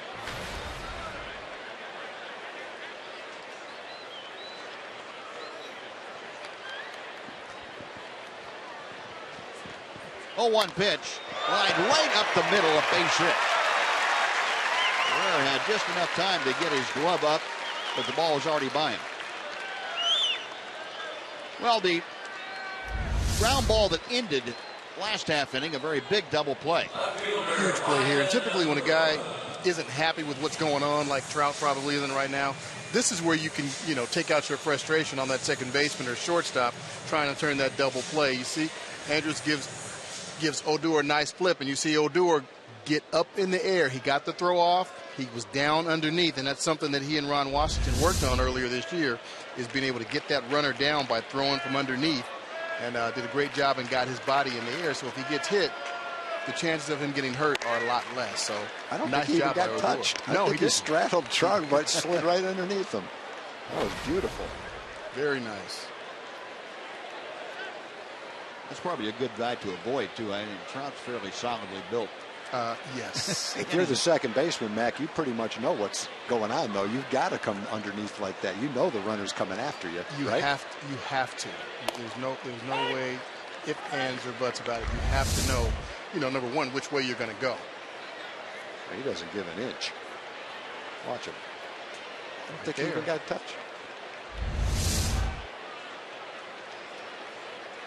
That's nice. I mean, that's textbook. That's how you're supposed to turn it. You've got to get, you're throwing and you're jumping at the same time, basically. He threw a strike over there at first base.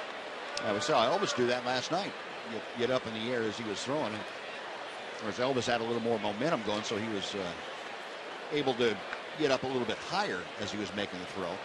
You don't realize how athletic that play is until you watch it in slow motion. When you watch it happen in real life, you don't really appreciate what it takes to accomplish that play for a middle infielder. Either that or you see a snapshot in the paper the next day. That's when you realize that, hey, number one, he's up off the ground. He's got his legs split. He's throwing the ball. All the while, you've got a 210-pound guy coming trying to put you on a left field wall. It's amazing. And, we're talking about Trout going after him. He's not doing anything dirty or anything illegal. That's just a perfectly hard-nosed slide into second. That's the way you should play. And Rua shoots one out of play down the right side. The count is 1 ball and 2 strikes. We used to have guys that, talking about guys having fun. Guys used to, whistle at me and tell me, hey, they're coming to get me. Watch out, I'm going to get you. And all I would have to do was just, put my hand down low and exactly. You better slide quick. Come on, let's go. And then you just hope the other side of the infield gets you the ball in time. There you go. Doesn't throw you a changeup or something. Oh, I played with, especially here, Dean Palmer used to throw a hard ball. He did. That was hard to catch, wasn't it? Oh, yeah. Sometimes, and sometimes you couldn't really control it, so he'd throw a sinker, and I'm like, oh, my goodness. But I like coming, firm. I didn't like the changeups. That's when you got hung out to dry. The shortstop that doesn't know whether to throw it underhand or flip it to you, and he flips you a little pop up to second base. Yes. Little floater, your surgery ball. I didn't really like the guys that like to lead you, shortstop or third baseman. They would throw it in the line a little bit, and they'd say, hey, I'm trying to lead you. No. I don't want you to lead me. You're leading me into you're leading me into danger. I don't want to go that way. I always like for my shortstop or second baseman to throw the ball at the base. Let me decide which way I'm going to go. If I'm going to go back, if I'm going to come across, if I'm going to go to the back side of the bag, let me decide. I don't want you to tell me where I'm going to go, because that runner at first base might be a little bit faster and might be getting there quicker than you think. Right back to the mound, and Kendrick couldn't get a handle on him, and Taylor's went in to make sure that Kendrick didn't get his feet from under him. Well, it goes out as a fielder's choice. Rua on with one out.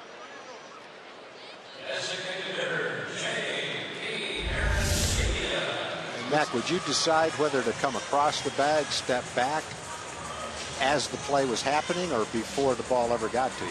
It all depended on how quickly that runner at second base, coming to second base, was getting down there. If I was going to get the ball quickly, if it was a one hopper or something like that, I would actually put my right foot on the bag, and I would make that runner get down so he doesn't even get close to me. So it all depended on what that runner coming from first base was doing, how quickly he was getting there, and that had a lot to do with how hard the ball was hit to my second base or my shortstop or third baseman. Very rarely covered with the pitcher, because we really didn't do a lot of the shifts like this alignment right here. Second baseman would be covering in this situation. We didn't really have a lot of shifts like this. Not that heavy anyway. 0-1 the count to J.P. Arancibia with Ryan Rua at first. Pitch a little bit low. It's 1-1. J.P. a strikeout as he led off the Ranger third tonight. Rangers finally got somebody with a last name other than Martin to get a base hit. Tomas Staley started this inning off with a single. Just the third hit of the night for the Rangers. 1-1 pitch. Left center field. Colin Cowgill over into the alley, makes the catch. Back to first. Ryan Rua. That's out number 2, and it'll bring up Michael Choice. And let's take time right here for a Mazda key break. Once again, here's John Radigan.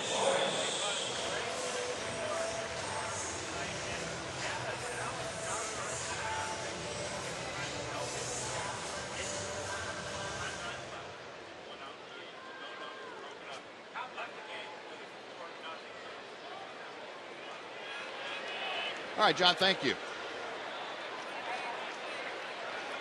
It's a pretty good pitching performance today.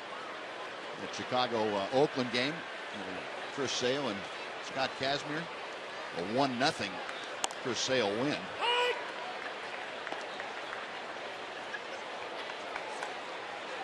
Michael Choice flied out to right field his first time up. Got Ryan Rua at first, 2 outs here in the bottom of the 5th inning. Rua stepping off his lead at first. Herrera, just a little calling card.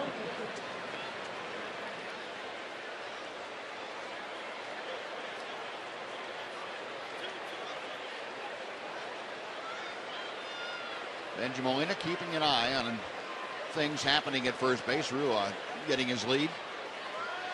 0-1 the count and the pitch. Line to center. That's a base hit. And Michael Choice getting the pitch down and out over the plate. Almost a carbon copy of the Tomas Telis hit that started off the inning. The Rangers with 2 aboard and 2 outs. And Leonis Martin coming up for the 3rd time, and Mike Scioscia going out to the mound. Well, that's a pitch you'd love to get every at bat, and that's what you should do to it every time you get it. Hit it right back up the middle. Well, Mike Scioscia is going to go to the bullpen and set up a different matchup. Leonis Martin will be the hitter representing the tying run in this ball game. Michael Roth, the left-hander, is coming out of the bullpen. We'll take a timeout. And when we get back, we'll tell you about Michael Roth. 4-1 Angels.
coming to the plate, and Leonys Martin, a left-handed hitter, will face Michael Roth, the left-handed hurler for the Angels.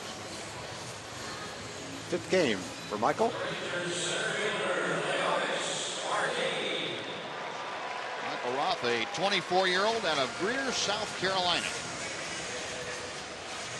He was a 9th-round pick in the 2012 draft out of the University of South Carolina. He kind of sped his way through the Angels minor league system, made his major league debut last year. On now, facing Leonys Martin, who is 2 for 2, a single and a home run. 1 ball, no strikes. Martin hit a hanging curveball in the first inning and hit it just fair down the right field line. Last time up, he scalded a ball into the hole on the left side between third and short. He's using virtually line to line in this ball game so far. Outside, 2 balls, no strikes.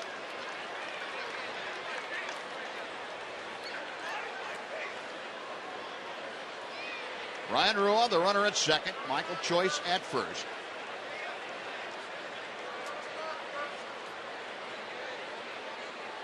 Michael Roth back to the plate.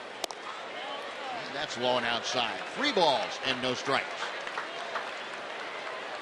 Well, Roth asked to come in and get a left-hander, and he has not thrown a strike yet. Elvis Andrus waiting in the on-deck circle. Would love to hit with the bases full.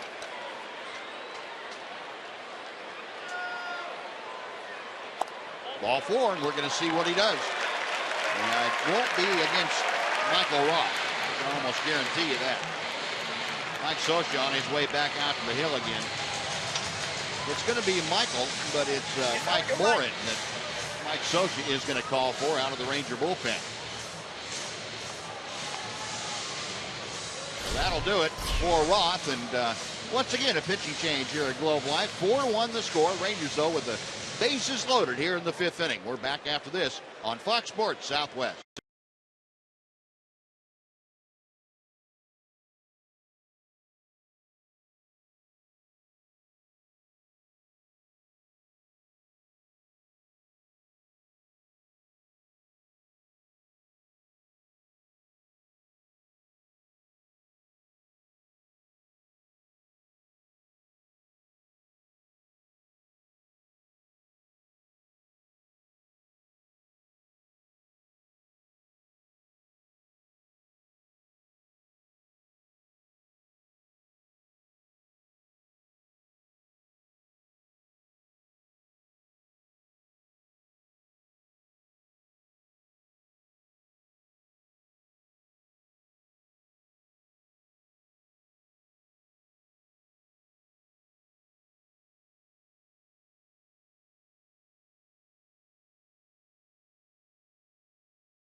Jeopardy here in the bottom of the 5th inning. Rangers the bases loaded and 2 outs, and Mike Morin has come on with the task of facing Elvis Andrus.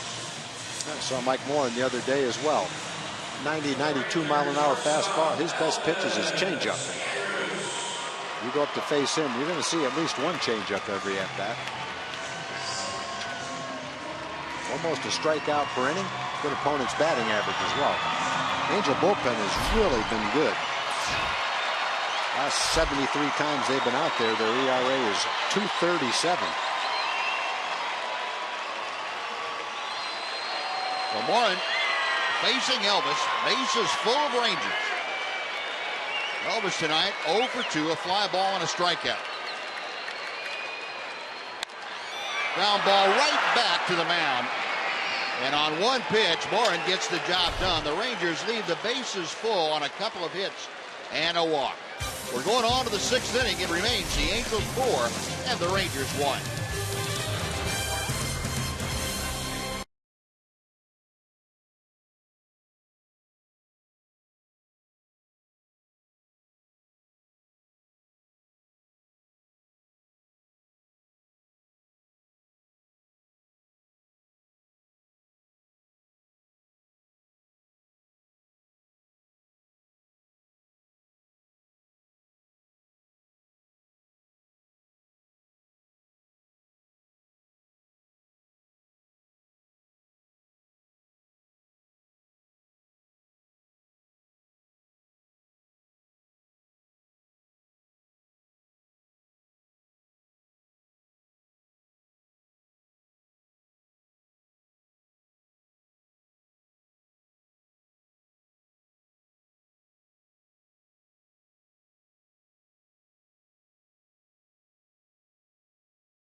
Texas Rangers baseball on Fox Sports Southwest is brought to you by your Texas Ford dealers. The Ford Summer Spectacular Sales Event now playing at a Ford dealer near you. David Freese starting off the top of the 6th inning. Angels on top 4-1. Rangers leaving the bases full in the 5th inning. And David Freese 1 for 2, got 2-run single in the 3rd. Fastball on the inner part of the plate. It is 0-2. And Nick Martinez back out there, and Nick 91 pitches under his belt. This is low. 1-2 the count to Freese. Nick Martinez, much to his credit, boy, he wiggled off out of a tough spot in the 5th inning. He had 1st and 2nd, nobody out.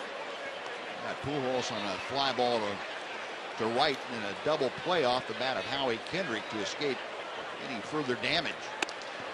That pitch is tight to Freese. 2 balls, 2 strikes. And Nick's last 2 starts have been 5 1/3 and 6 innings, 1 earned run, 2 earned runs, so 3 earned runs and 11 1/3 coming into this game. 2 of these runs are unearned, so he's only given up 2 earned runs tonight here in the 6th inning. Up the middle, flagged down nicely by Nick Martinez. There's a little bit of the former infielder instinct. 1 gone. And let's go over and check in with Jim Knox. Jim? All right, Buzz, continuing Patriots night here at Globe Life Park. This is Tyler Devaney. He threw out the first pitch. Great story here. A year ago, opening day, you were recovering in a hospital due to wounds, and then Ranger fans came together and sent you a huge greeting card, and you're a Ranger fan, and then all of a sudden tonight you're back and throwing out the opening pitch. What's that like? Well, I would like to say first, it wasn't a card. It was like a life-size poster with like 500 signatures. World's biggest greeting card or recovery card. Yeah, you can call that. And but I would also like to say that Steph Sergeant, Rex Shad, and Captain Keel, Anderson Keel, are 2 that passed away during the incident, and Rex was my best friend and my roommate, and I don't care about any of this. He's just like it's like losing a best friend, and I think that's what needs to happen is that more people need to know about the soldiers that are lost and not the soldiers that have survived. Like that doesn't matter. You go on a day-to-day basis and you live your life, but those people that have been lost, no one no one acknowledges that until days like this. And I think in the end, that's what we need to do is to look at who's been lost and all these conflicts that have been happening, and to just acknowledge that every day of your life. And I just appreciate everything that everyone's done for me.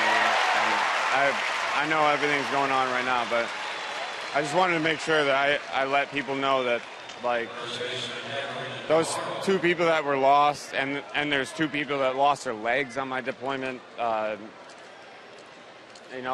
they need to be remembered and not me. Well, definitely that we will remember them. We remember you. Appreciate everything you've done.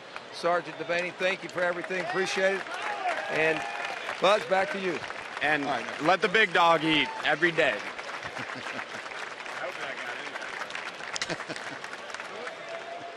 All right, Noxie, thank you. Efren Herrera with 2 outs, bases empty. He takes strike 1 from Nick Martinez. Herrera, a fly ball to left, or Navarro, I should say. I'm sorry. Fly ball to left and a ground ball to first. 260 average for the Angel first baseman.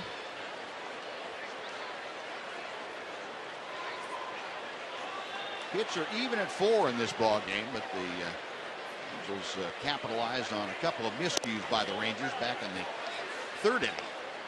Difference in the ball game, the 2-run single by David Freese after an error and a hit batter.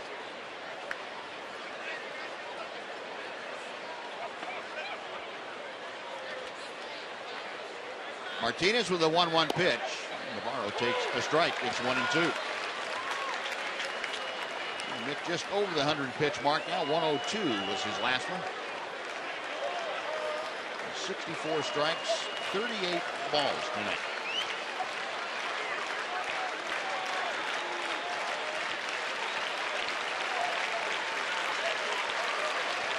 The 1-2 pitch. In the air to left field, that sends Ryan Rua back toward the corner, has room and makes the catch. And that is it for the Angels. And Nick Martinez sends them down in 1-2-3 fashion. After 5.5, it remains the Angels 4, the Rangers 1 on Fox Sports Southwest.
It's time now for the Sonic Slam Inning, brought to you by Sonic. Tonight's jackpot is worth $500 and dinner for 2 at Sonic Drive-In.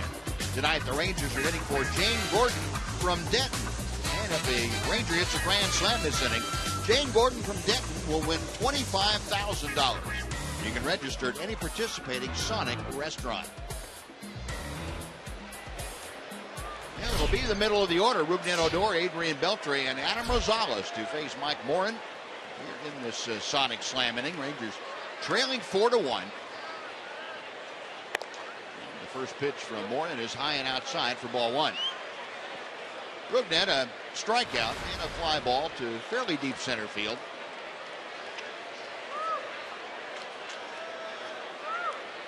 Morin, the fifth pitcher used by Mike Scioscia tonight. To the backhand goes Kendrick to throw out his counterpart. One away.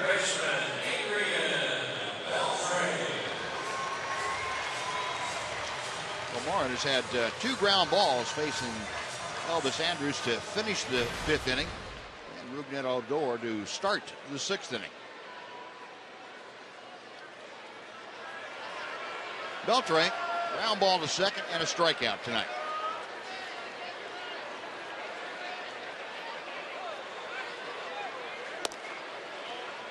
Outside for ball one. Adrian at 325 with the average.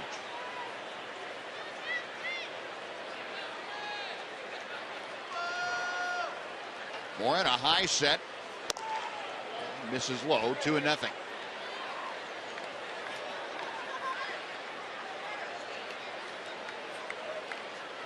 Scioscia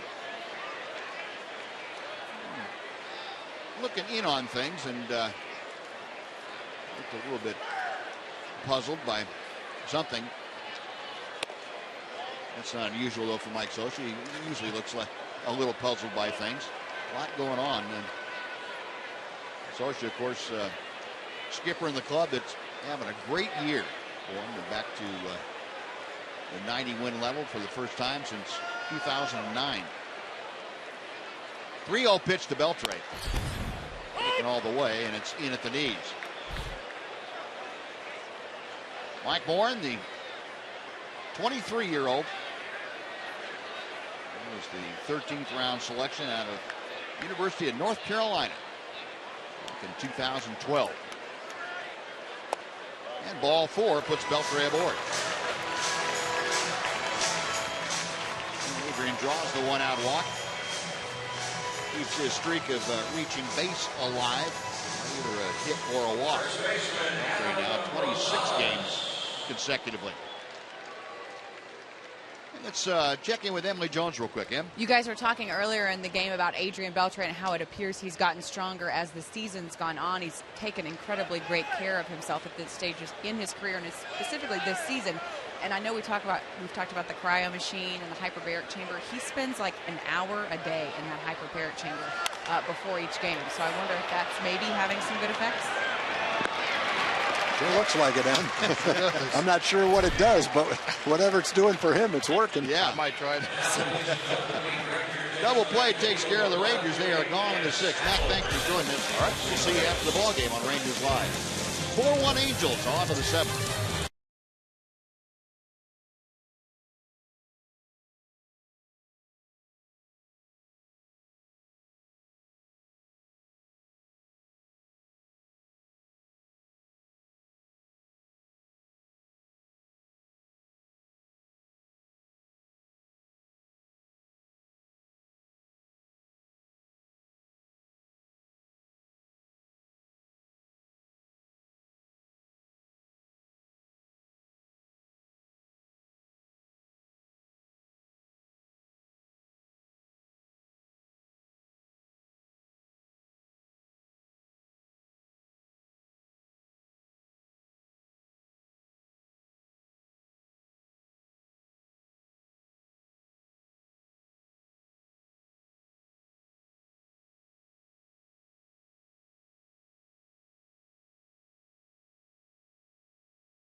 The hits being even at 4 apiece. The Angels with 2 runs in the second, 2 unearned runs in the third. They made the most out of their opportunities. Ibar with a 2-run home run in that second inning. And Leonis Martin doing the damage for the Rangers, led off the game with the home run. Also had a single and been aboard via a walk, so he is perfect for tonight. 4-1 Anaheim, or I should say Los Angeles. Leonis Martin patrolling center field, and he'll be doing that behind a new pitcher on the hill. That's Robbie Ross Jr. And numbers for Robbie Ross on the season. Get a little relief appearance right here. 23rd game. Trying to get that opponent's batting average down a tick. Robbie, the 25-year-old out of Lexington, Kentucky. To square things back around, the indication would be that he is back in the bullpen with not much thought of leaving the pen for the rest of the year as far as any more starts. What happens next spring is still up in the air, but for the time being, Robbie back as a permanent member of the bullpen. Hank Conger, the switch hitter, turns around and bat from the right side, and he is picked clean by Elvis Andrews. Elvis to the backhand and showing you some pretty fancy glove work. Yeah, one of those do-or-die plays. Smash, you know it's going to take a tricky hop, put your glove down, draw on your years of experience, and hope you catch it.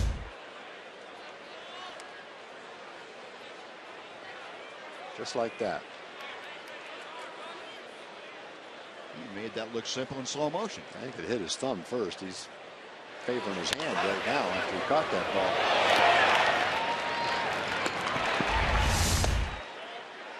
Now 1 out. Colin Cowgill now, the number 9 hitter. Now, Elvis had that glove off and kind of shaking that left hand.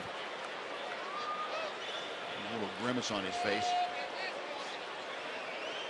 1-0 pitch. 2 balls, no strikes. Cowgill tonight has struck out. And then been out on a great play by Adrian Beltre at third. Wide of the bag, Beltre went down to his knees to cut it off, and then from his knees threw out Cowgill. And the other way this time, and he gets it by Beltre down the line. Cowgill with good speed, but he puts the brakes on as Ryan Rua got to the ball quickly. A 1-out single. Cowgill at first. Angels go back to the top of the order for Cole Calhoun.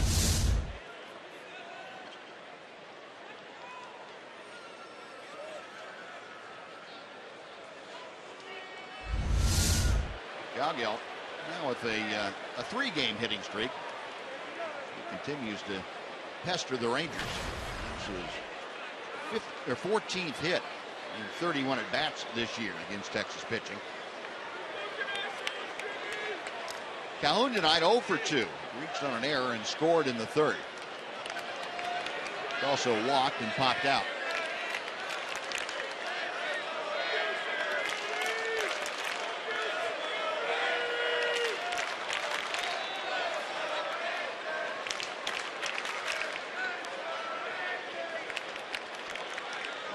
Lost a snap throw, and it gets by Rosales. Carries off the stands and down to second. Goes Colin Cowgill. So Robbie Ross Jr. trying to make a quick snap throw and threw it wildly by Rosales for the error.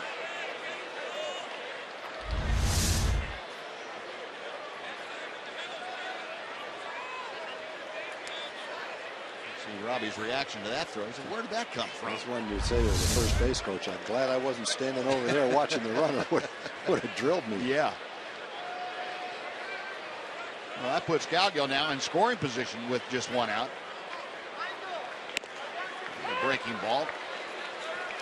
Pushes back Calhoun and catches the strike zone. It is 0-1.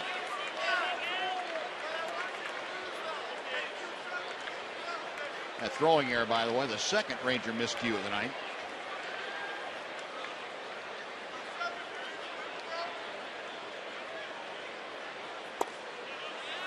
One ball and 1 strike. Angels, as you would find most ball clubs that are playing well, capitalized on the first Ranger error. That was an error on a catch, missed catch by Leonis Martin with Cole Calhoun hitting. allowed Calhoun to get aboard. And then a hit by pitch to Mike Trout. And there's a shot up the middle. That is a base hit. Cowgill around third will score without a throw. And again, the Angels immediately capitalizing on a Ranger error. The base hit makes it a 5-1 Angels lead. Calhoun, an RBI single, driving in his 54th. He got a good pitch to hit. He hit it kind of off the end of the bat a little bit. The ball really didn't shoot out to Martin. And by the time it rolled out to him, there was no way he was going to have a play on the plate to get Cowgill. And you can see the ball hit right off the end of the bat. It goes up the middle for an RBI hit. Now batting center fielder Mike Trout. Well, one on, still one out. One run across. Mike Trout, who has been hit by a pitch twice. Spencer Patton, who had been up and throwing earlier, up again in the Ranger bullpen. Trout tonight officially 0 for 1. One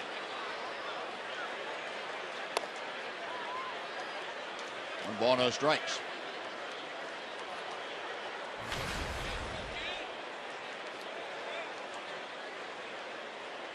Pretty gaudy numbers for Mike Trout. 32 home runs, 103 RBI. The pitch is low to him. It's 2-0.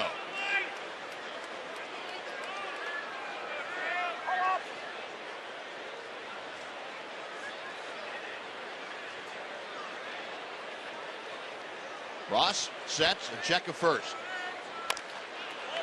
Well, that pitch cut in on Trout and like added insult to injury and pounded it off his left foot.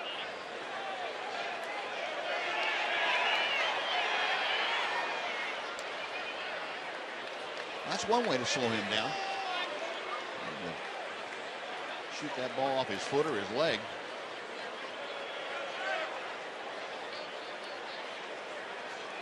Two balls and a strike. Now 3-1.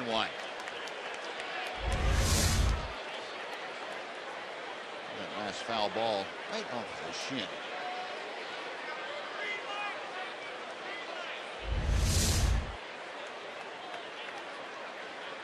Ross, next pitch. 3-2.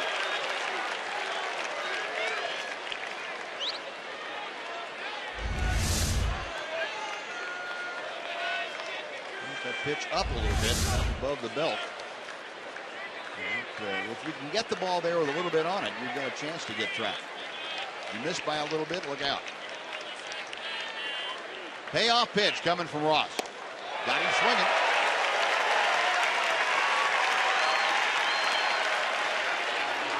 Mike Trout with the strikeout. 2 gone for Albert Pujols, and he is not going to face Robbie Ross Jr. Tim Bogart coming out and will take the ball from Robbie. He wants the right-hander, Spencer Patton, to come on in to face Albert Pujols. The Ross finish after 2/3 of an inning. He's given up a run on a couple of hits. Spencer Patton coming on. And while he makes his way in from the bullpen, we'll take a timeout. We're back to Globe Life Park right after this on Fox Sports Southwest.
Well, before we tell you about Spencer Patton, how about our Coors Timeless Moment? September of 1985, Pete Rose, his career hit number 4,192 to break Ty Cobb's all-time record on the 57th anniversary of Cobb's last game in the major leagues. Well, you don't think there's a little irony in there? That's baseball for you. Spencer Patton on now. The 26-year-old takes over for Robbie Ross Jr. Yeah, Spencer's had 3 opportunities and done very well. 3 1/3. Opponents only have a .083 opponent's batting average against him. Throwing a lot of strikes. He drops in an off-speed pitch to Albert Pujols. It is 0-1. Came in the other night and got Trout, Pujols, and Kendrick on 8 pitches. 3 up, 3 down. Toughest part of their order, did a great job. Yep. Facing Pujols here with Cole Calhoun at first and 2 outs. A little bit low. 1 ball, 1 strike.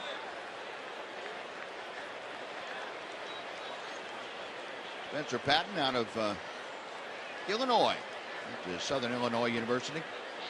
Kansas City Royals drafted him back in the 2011 draft. Whip and a miss by Pujols. It's 1-2. Patton, of course, came over to the Rangers in the trade that sent Jason Frazier to Kansas City.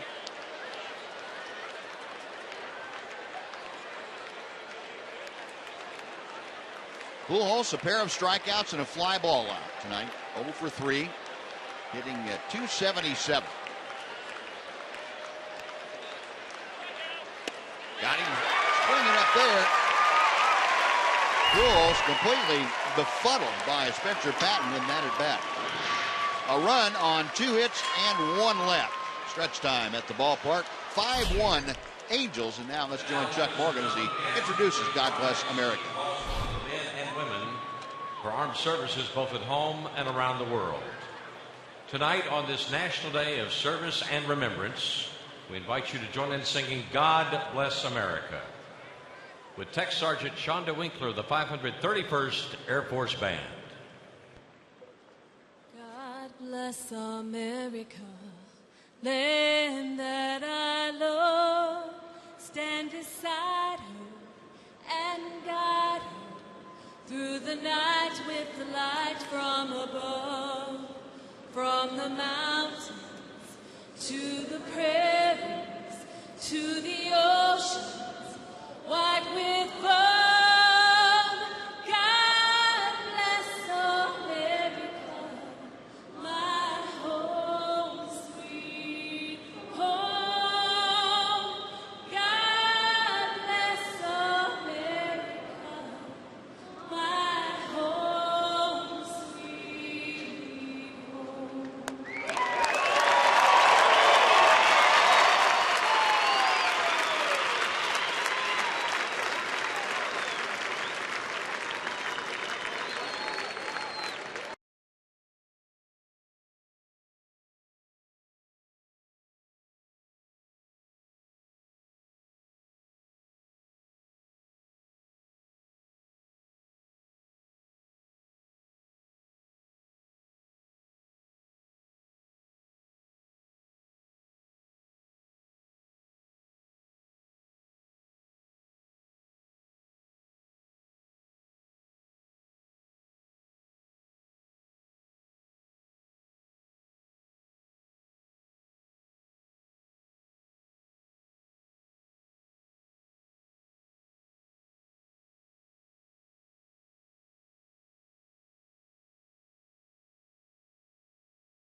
honoring the memory of past 9/11s.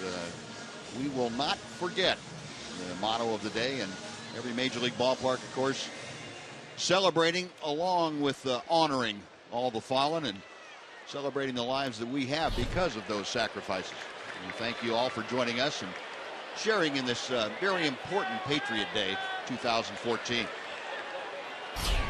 Fernando Salas, the new pitcher on the hill for the Angels, as we go to work in the bottom of the 7th inning. Fernando Salas is on for the Angels. 52nd game for Fernando. Big part of the successful Angel bullpen. Revamped and very successful Angel bullpen. Roman Staley starting things off and swings through a Salas offering. It's no balls, 2 strikes. Staley's 1 for 2 tonight. Had a single his last time up.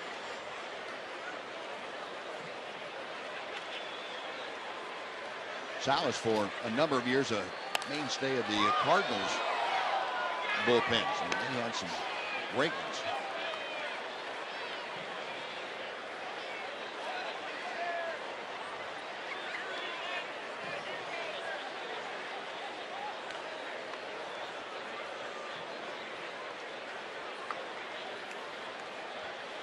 Still 0-2 to Taylor.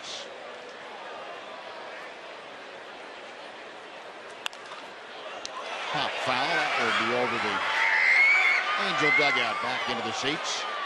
Still 0-2.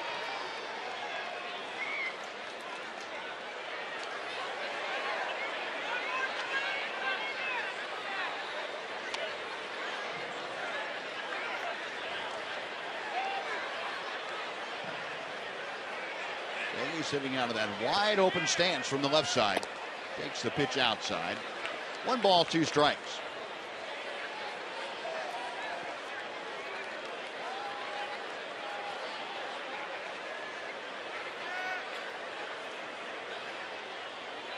Roman Staley's now a .261 average. Salas ready.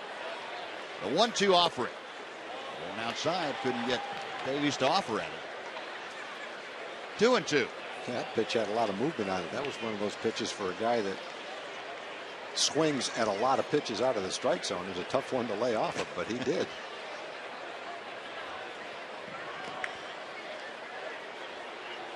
Next pitch. In the air to left field. Cowgill moving over to his right toward the line. Makes the grab, and Taylor is retired. 1 away, and Ryan Rua will be next. Take time here for Mazda game break. Once again, here's John Radigan.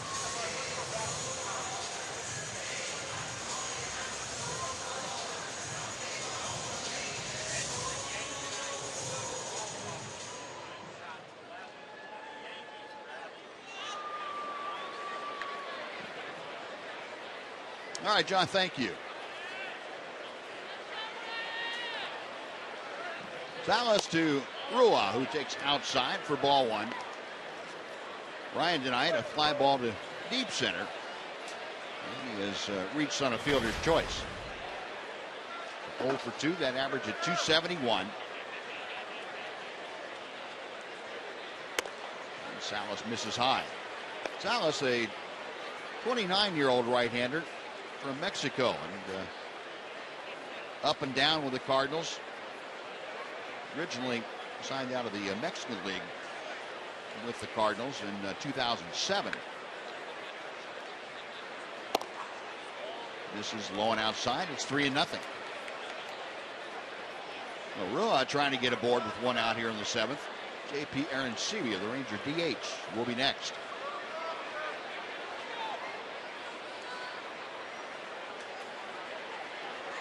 .30. 3-1.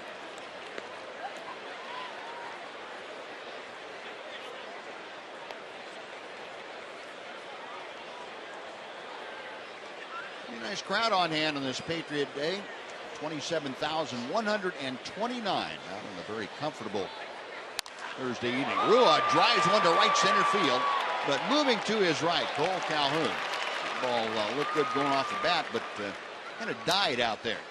Well, it's still another fairly solidly hit ball, either back through the middle or to right center field for Ryan. He had a ball his first time up. He drove it all the way to the fence in dead center field. Trout jumped up against the fence and caught it. So he's continuing to make solid contact. Doesn't have a hit tonight, but he's taken some good swings and made some good contact. Well, it's a quick reminder, all-you-can-eat seats are available in the upper home run porch for every game. These seats include unlimited grilled chicken sandwiches, hot dogs, nachos, peanuts, popcorn, and soft drinks, all for one low price.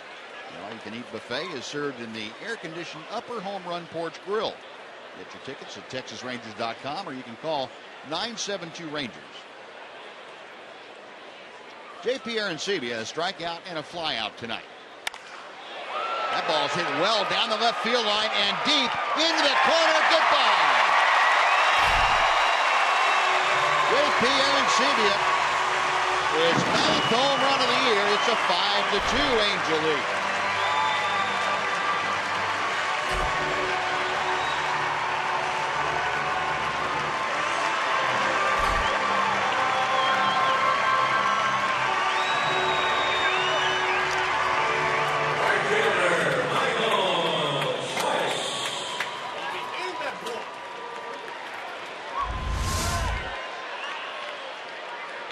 Fastball on the inside part of the plate. Looked like it was coming in on him a little bit. Might not even have been a strike. Barely a strike on the inside corner. JP put a good swing on it. Was able to keep it fair right down the line for a home run. Rangers have scored twice on 2 solo shots. Yeah, how do you keep that pitch fair? Yeah, it's just a good swing by JP. Yeah.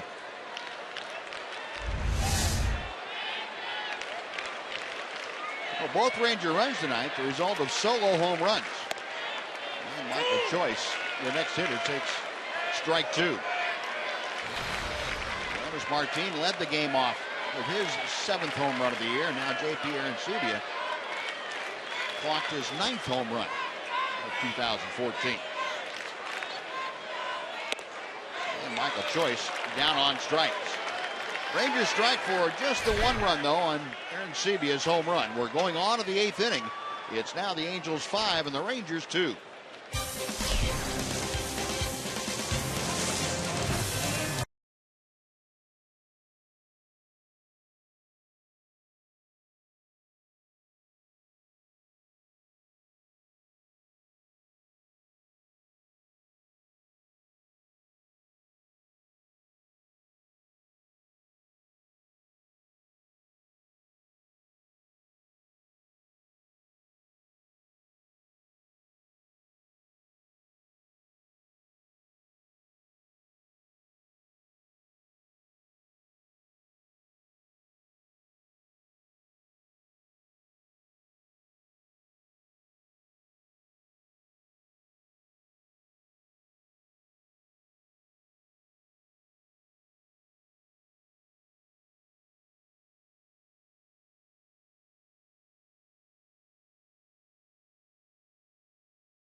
Line Park, Buzz and Tom on Patriot Night here at Globe Life Park. It is time for the progressive fans of the game. We're going to have to give it to 3 members of the military band, 531st Air Force Band. Appreciate everything you guys have done. Great national anthem, by the way, but congratulations on everything. Thanks for being a good sport and coming out tonight and having a good time and singing the national anthem. Congratulations. Anything you like to say? Sure. Thanks a bunch for having us here. We really appreciate it. We had a great time, and we'd like to say, God bless America, and God bless the Texas Rangers. There we go. All right. Good job. Appreciate it, Buzz. All right, Noxie, thank you. And thank them for us. That's great.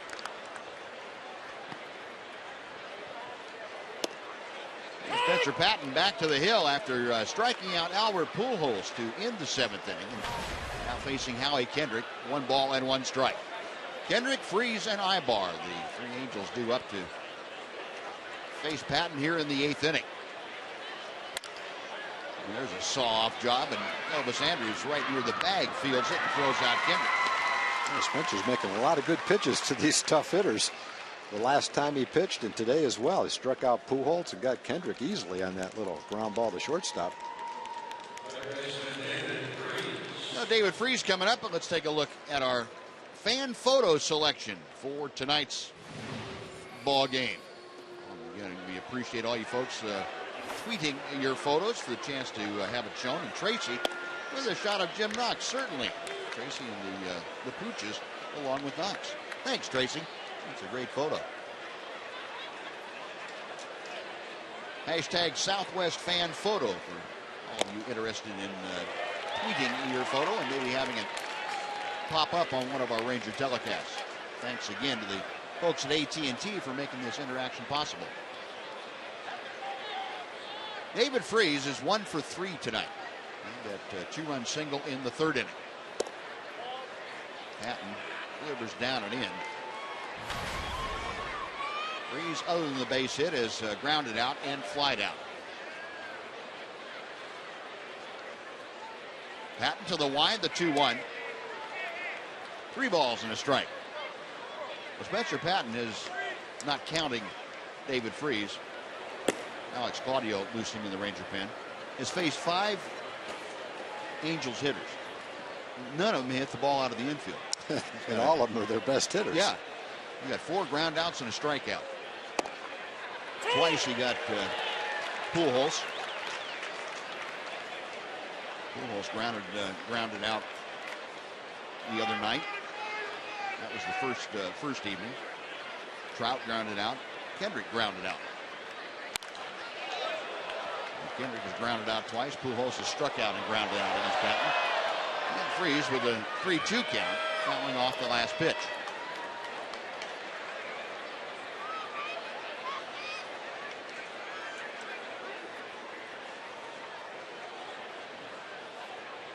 Patton back to the plate. And misses low and outside, not by much. And Freese able to draw the 1-out walk.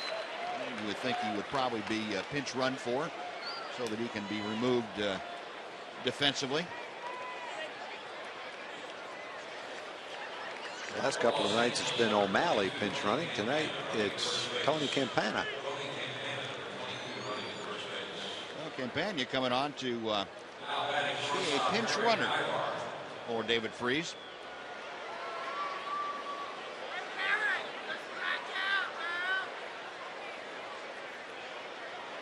Say one thing, Mike Socha, he makes liberal use of the 40-man roster. Well, he's got 37 or 38 players. Yeah. He might as well take advantage of them. Sure does.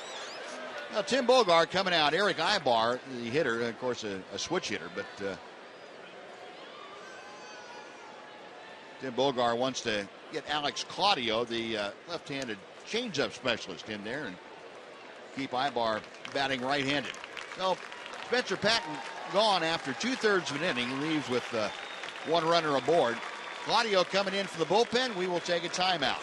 Back after this on Fox Sports Southwest.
Salutes Sergeant First Class Richard Hester. Earlier tonight, Sergeant Hester's son, Caleb, who's 6 years old, participated in the pregame ceremony, getting tonight's action underway by yelling, "Play ball!" And Caleb is here with his mother, Sarah Hester. Sergeant Hester, a highly decorated leader who was awarded one of our nation's greatest honors, including the Bronze Star Medal. To learn more about the Gold Pin campaign, visit goldstarpin.org. Alex Claudio on and dealing to Eric Ibar, who bats from the right side against the left-hander Claudio. Yeah, Alex has done an excellent job. This will be his 11th game. ERA is, in a short sample, is only 1.13. Only one run allowed in his first 10 games. Began his major league career with 5 2/3 shutout innings. Ibar tonight, a 2-run home run in the second. Grounded out and lined out. And the pitch just off the outer edge. 2 balls and no strikes. Campagna, the runner at first, pretty good speed.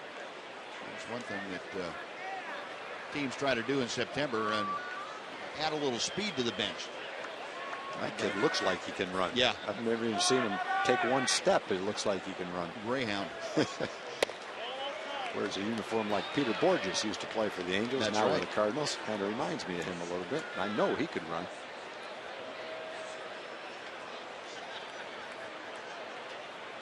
"3-0 is the count to Ibar.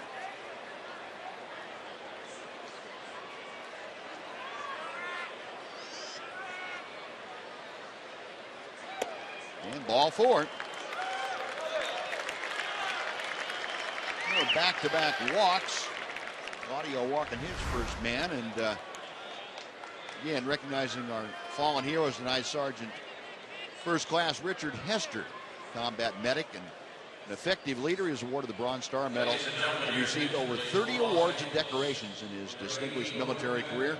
He was deployed twice to Haiti and to Iraq, where he served as a platoon sergeant and as a brigade medical training non-commissioned officer in charge. Never one to brag about his achievements. Richard's calm, quiet demeanor set him apart from his peers. There is Caleb, the 6-year-old son of Sergeant Hester.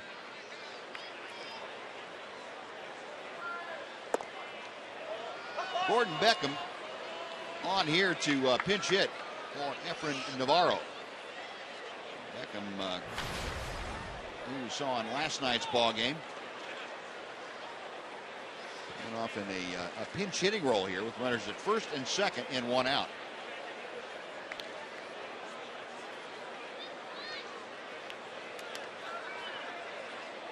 No doubt that Beckham will remain in the ball game, take over defensively.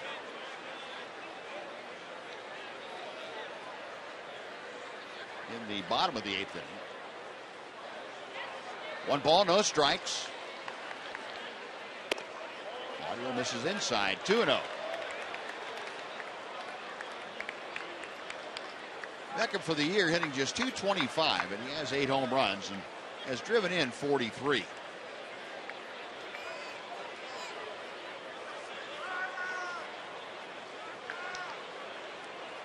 Two-0 pitch. There is a strike. And Tagus coming up, throwing and diving back into the dirt. Eric Ibar. Ibar saying something to Rosales.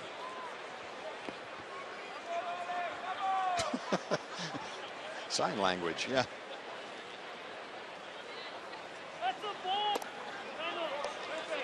And that's going to be a balk. I don't think he stopped long enough. Home plate umpire Doug Eddings made the call. No doubt in his mind. And so runners advance to second and third.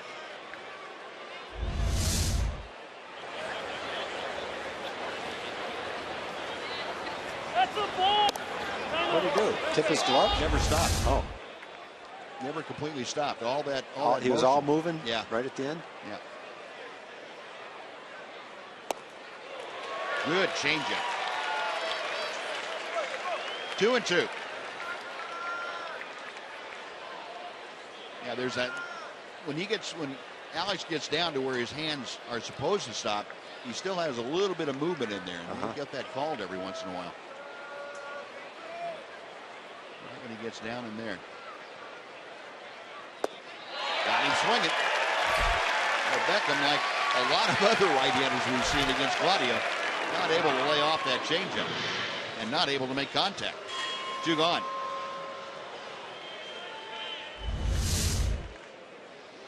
Yeah, I would think that a guy like Claudio is very difficult for certain the first time you face him. It may continue to be tough for you every time, but definitely the first time until you've seen that changeup a couple of times. That's going to be a hard pitch for you.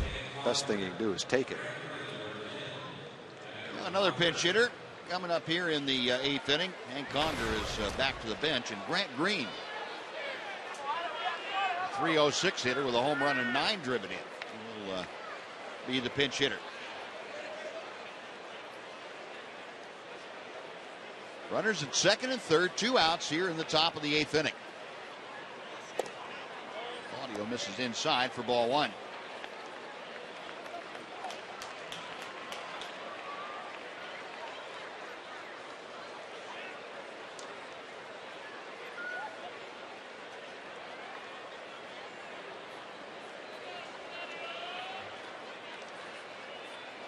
One-oh pitch.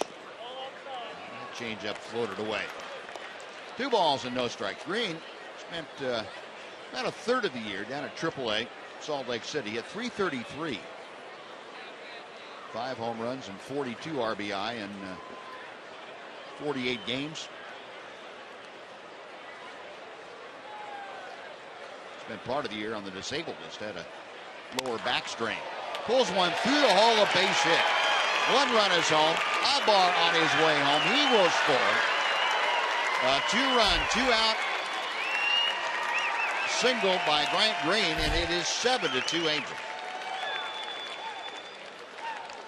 Again, the Rangers get within an out of escaping damage. But a big 2-out hit puts them on the board for Los Angeles. The pitch looked like it was down and in. Looked like he hit it a little bit off the end of the bat. Ball just kind of dribbled out to Ryan Rua in left field. It's one where the slower it's hit to him, the better. Gives the runner more time to score.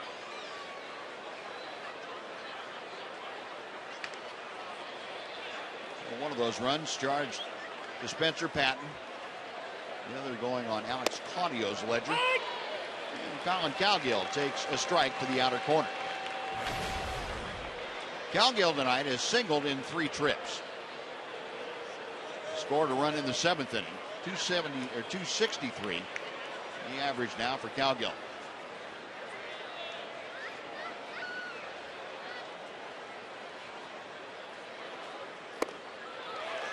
Here's the breaking ball from Alex Claudio.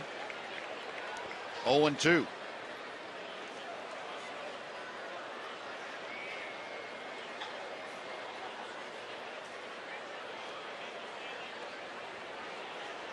Angels now 7 runs on 7 hits.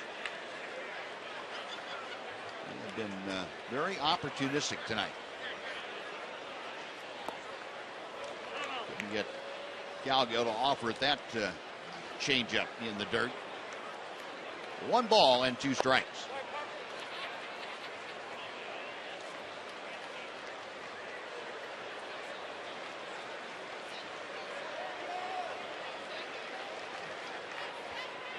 Claudio okays the sign, that very awkward looking set position, and fires on to first base. You have to be in good shape just to be able to set like that. You pull a muscle watching him.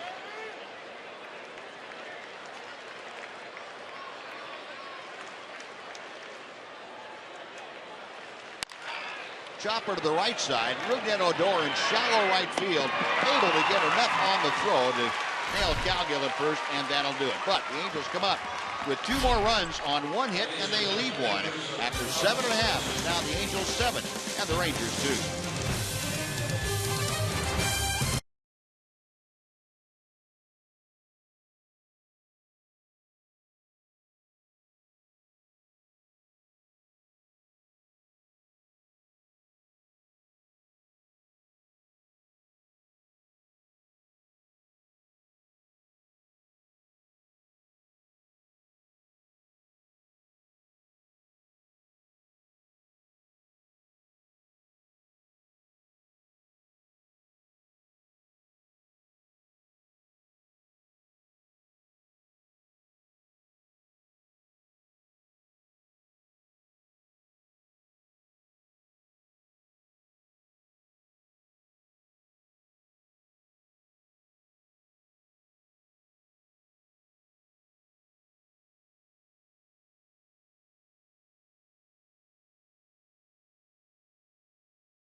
6th inning with the Angels now leading 7-2. John Radigan here in the Captain Morgan Club at Globe Life Park in Arlington, getting ready for Rangers Live, presented by Esurance, and there is lots coming up on the postgame show. Mac and Pudge will both be here with me. We'll talk about this game. We'll get you lots of postgame reaction, and if you missed the emotional pregame ceremony here, some of them commemorating 9/11, some of them remembering what Bobby Jones did in Vietnam. We'll relive some of that for you tonight, too. It's Rangers Live, presented by Esurance, coming up right after the game, guys.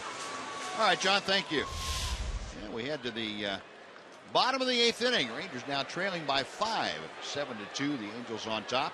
And top of the order to face the veteran right-hander, Jason Grilli. First pitch is in for a strike. Ford leaderboard tonight. Since the 12th of August in the American League, Leonis Martinez hit .394. Eric Ibar's hit .365. So they are in the top 4 with Leonis leading the way since that midway part of August. Almost exactly a month ago. A month ago tomorrow, as a matter of fact. Here's the numbers for Jason Grilli for you. That was a good trade for Jason Grilli. He had a nice time in Pittsburgh, did some good things for him, but at the time of the trade, change of scenery seemed to really benefit him, and he's come over here for a probable division winner, postseason chance. Doing a good job for him. Yeah, pretty much turned out to be a one-way trade because Grilli's revived himself and revived his late inning pitching ability, and Ernesto Frieri has been released by the Pirates. Change of scenery helped one of them anyway. Yeah. No balls, 2 strikes to Martin. Leonis a perfect night, 2 for 2. And jackknifes out of the way of that Grilli pitch.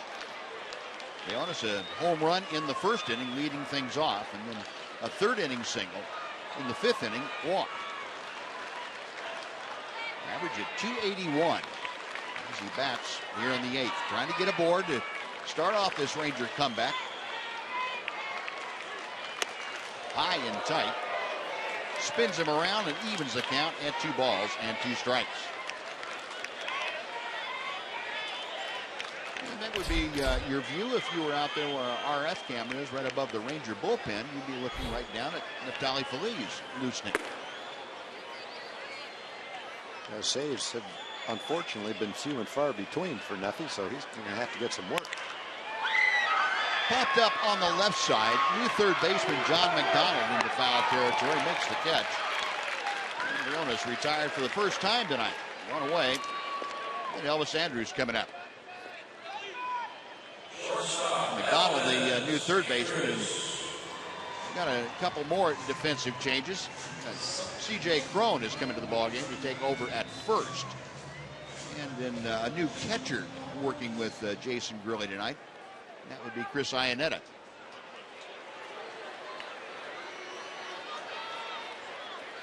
Now 1 out. Elvis 0 for 3 tonight. A fly ball, a strikeout, and a ground out. And Grilli, that sweeping breaking ball, and swept it just off the outside corner for ball 1. Elvis with the average, as you will see there, at .262 as he faces Grilli.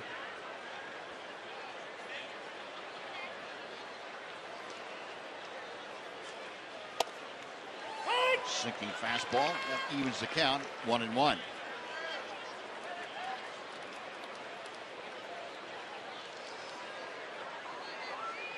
Grilli, Ranger fans will remember, worked in a Ranger uniform very briefly. 1-1 pitch. That's lined to the gap in left center field. It is down, and over to cut it off is Gabriel. Elvis going for 2, and he is in with his fly.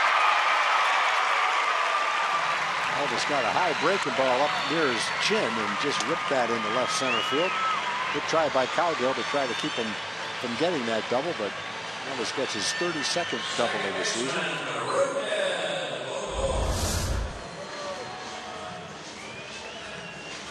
At the top of the strike zone, in the middle of the strike zone. Much to Elvis's liking. And those 32 doubles now establish a new high for Elvis.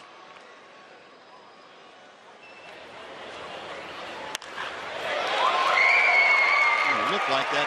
Might get all the way to the wall, but Gallagher with pretty good speed able to cut it off.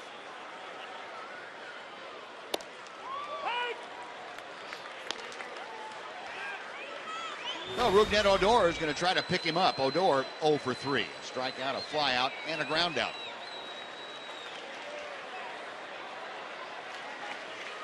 Rougned, a .253 hitter.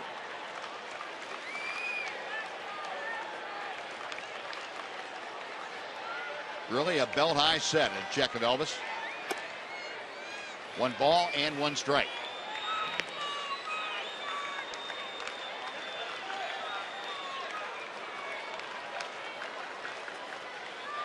He's now with 6 hits tonight. They've been out hit 7-6. With a trail 7-2.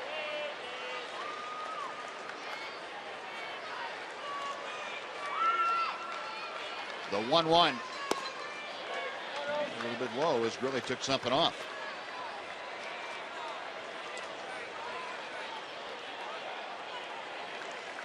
And this is a time too that Mike Scioscia can use to kind of thin out the ranks, if you will. See who might be best suited to help the Angels in their postseason quest. They have a 9-game lead in the 9.5-game lead now since Oakland lost, but in the division, their magic number is down to 8. And if they win here tonight, they'll be down to 7. But I don't think Mike Scioscia is too worried about making the playoffs, at least as far as how he's looking at his ball club. Certainly he's going to manage every ball game until they clinch, as if there is danger of losing it. But he wants to get an idea, can Jason Grilly help? Can Mike Morin be a later inning piece out of the bullpen? Who can help coming off the bench? Like you said, Tom, they've got enough people to choose from. Pretty much the whole 40-man roster's here. 2 balls and 2 strikes. Way inside, and having to move his feet, get out of the way. And Odor just avoided that pitch by a little bit. Well, the count is full. Odor hitting third, trying to get Elvis home or join him on the base pass for Adrian Beltre, who waits to be next.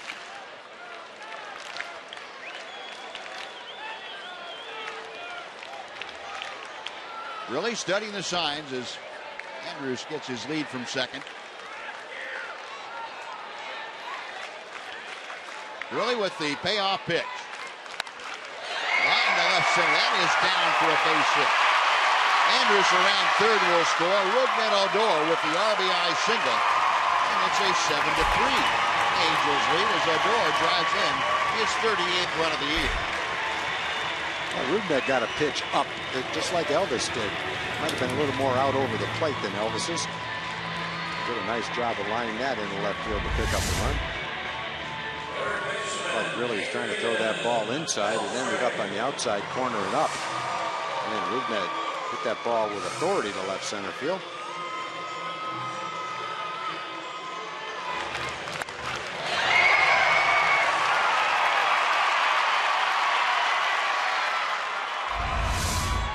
Mike Butcher, Angel pitching coach, going to go out and have a quick chat with Jason Grilly as the Angel bullpen will get busy in a hurry.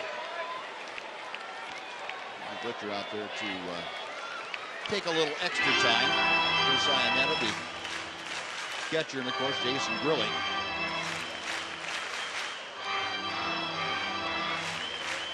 Adrian Beltre 0 for 2 tonight. He walked his last time up. Other than that, grounded to second and struck out.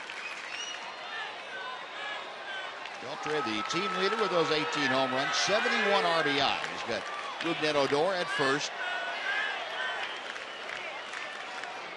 Really set, and the first pitch to Beltre.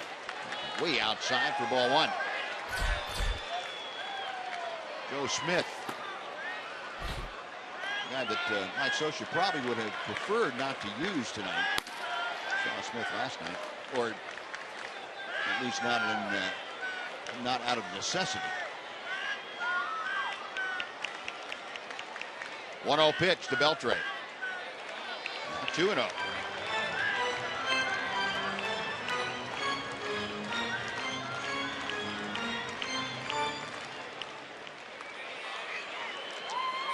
Adrian hopping back in.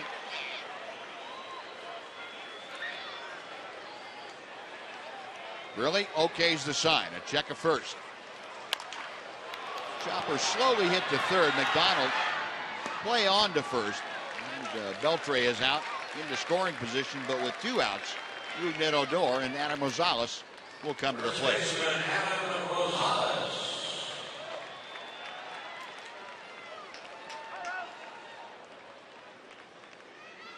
I remember when you first get to the big leagues and you're a young player, you just kind of feel like no one on the other team even knows who you are.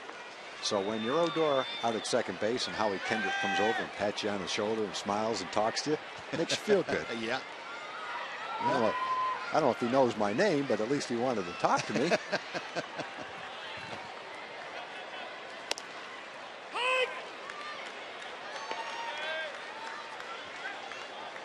Rougned out there making a very decided name for himself and a very steady performance in his first chance in the big leagues. Yes, he is. 0-1 to Rosales. Adam tonight has grounded out twice, once into a double play. 0 for 3, couldn't hold his swing up on that really breaking ball. 0-2.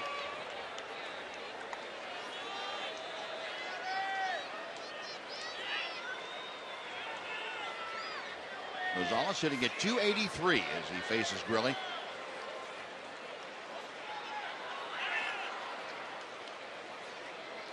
Right-hander, a long look into Iannetta. Now he is set to work.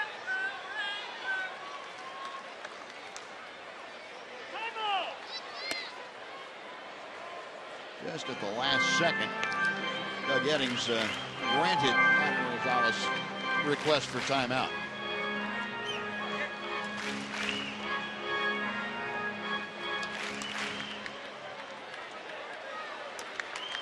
Odor establishing his lead out of second base. Really, again, a long look in. The 0-2 pitch is coming. Got him swinging. Rosales going up the ladder and couldn't stop. That'll do it for the Rangers. They do get a run on a couple of hits and leave one. We're going to the ninth. It's the Angels 7 and the Rangers 3.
As we head to the top of the ninth here at Globe Life Park in Arlington, this concludes a 3-game series between the Angels and the Rangers, which means a new opponent is coming to town tomorrow in the form of the National League's Atlanta Braves. Justin Upton looking to hit that 100 RBI mark, currently sitting at 96, which is third in the NL, and the aforementioned Rougned Odor continuing to swing a hot bat in September. He'll look to keep that trend up when the Braves come to town to open up a 3-game set tomorrow at 7 o'clock on TXA 21. All of this good stuff brought to you by the fine folks at AT&T Uverse, fellas.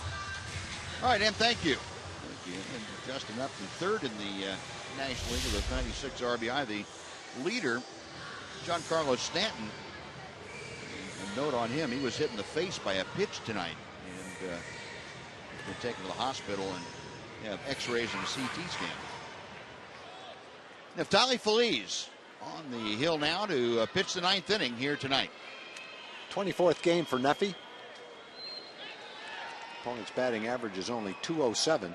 Last 7 games, he's been 4 for 4 in saves. In fact, he's converted 5 straight since his blown save in Cleveland. Just haven't been many save opportunities recently. He has to get some work in to stay sharp the best he can. Well, he will face the top of this Angel order here tonight. That means Cole Calhoun to lead off. Calhoun 1 for 3 officially tonight. Yeah, it's kind of nice to see Neffy come out, and the first pitch is 94. That usually is a good sign when he's able to tune it up right out of the chute. Yeah, last time out he was reaching the mid-90s pretty effectively. Calhoun an RBI single his last time to the plate. Just a bit low. 1 ball, 1 strike.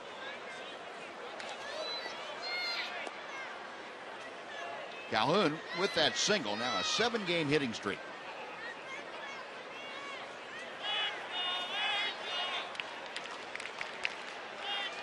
Feliz with a 1-1 pitch. Down the left field line, but that's slicing and goes about 5 feet foul. A ball and 2 strikes.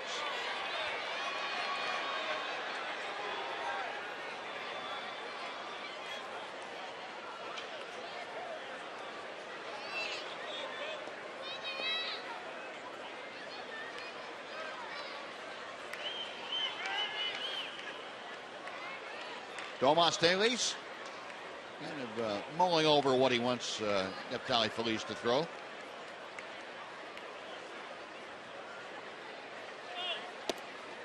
With the breaking ball. 2 and 2.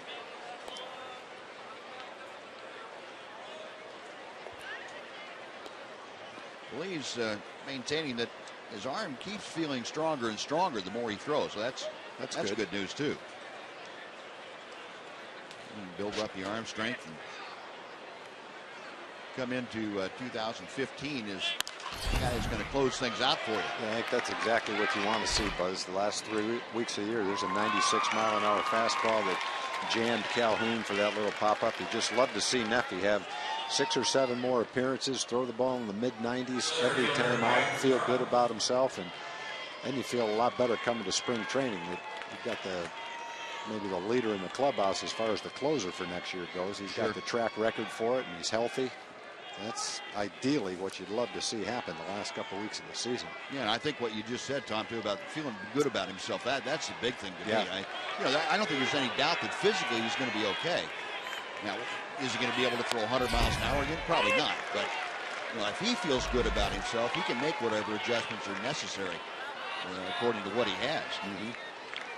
But boy, if he has doubts in his mind about how good his arm will be, that's when you're into the problem. Mike Trout 0 for 2 tonight. He was hit by a pitch twice. Also struck out and popped out to second.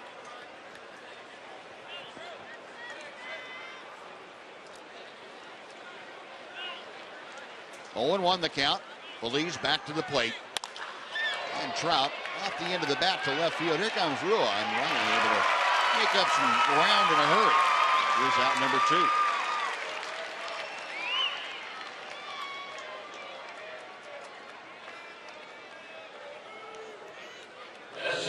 Next will be Albert Pujols.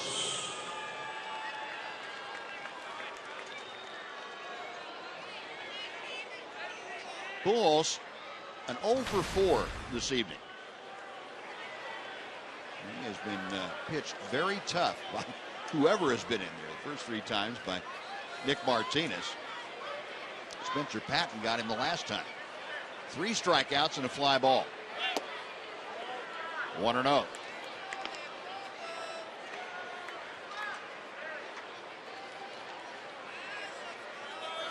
Pujols against Neftali Feliz, 1 for 4.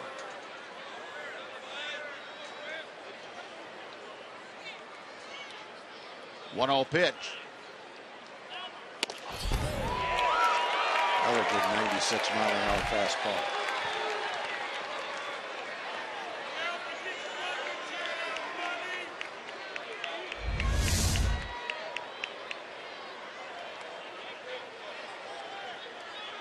Not much fancy about that. Nope. Here it is. And here's another one at 97. That's a great sign.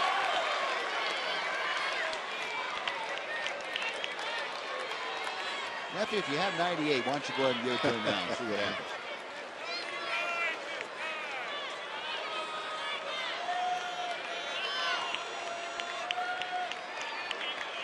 Let's see what he has in the tank right here. 1-2 pitch. 97 with a little bit of late movement on it. Can't remember too many times watching Albert Pujols swing and miss 3 straight fastballs. 7 of 11 pitches over 95 for Neftali Feliz in a 1-2-3 inning. Bottom of the ninth.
Texas Rangers baseball on Fox Sports Southwest is brought to you by Southwest Airlines.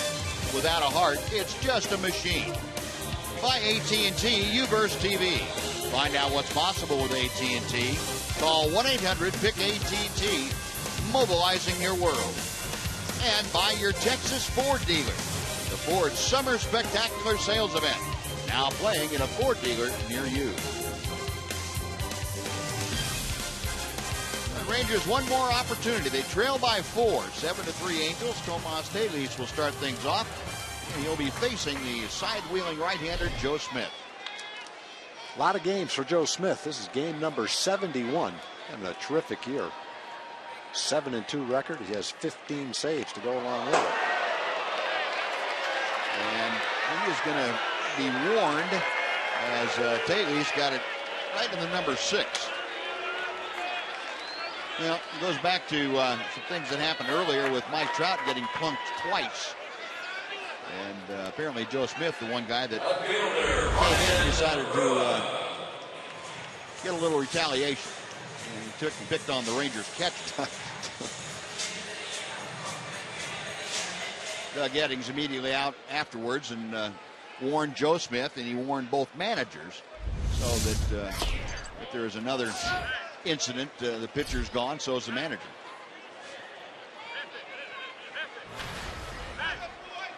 No, 1 on, nobody out. Ryan Rua is 0 for 3. Steps in, and the pitch by Iannetta all the way to the backstop. So Taylor will get down to second base. And what might be a pass ball. No, maybe a wild pitch. Wild pitch.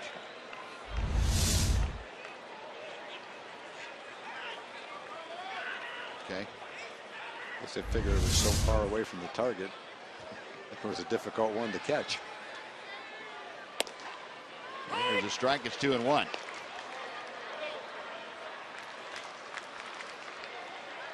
Rua, a couple of flyouts and a fielder's choice grounder.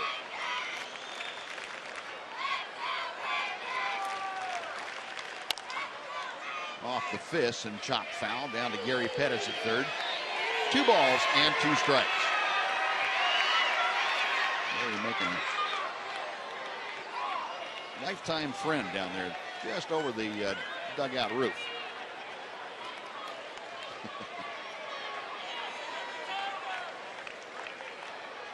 Taylor's at second, stepping his lead off. 2-2 the count. Now 3-2. Trying to get aboard to join Taylor's. JP Arancibia, who homered his last time up, will be next.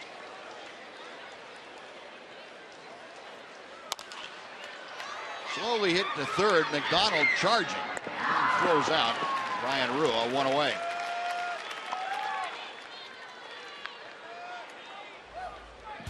And we'll take a look at our AT&T Uverse Rewind. JP Arancibia last time up against Fernando Salas. He turned on an inside pitch, and I still don't know how he kept it fair for sure, but he did. His 9th home run of the year.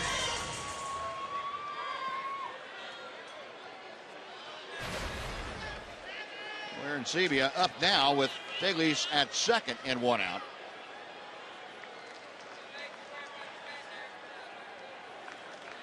Arancibia 1 for 5 in his career against Joe Smith, and he fouls off that first pitch. Gary Pettis busy down there. He's going to have to take a glove down with him.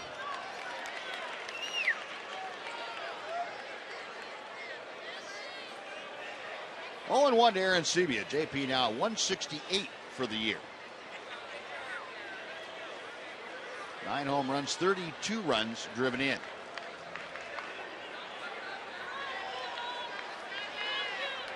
Oh, 1 pitch.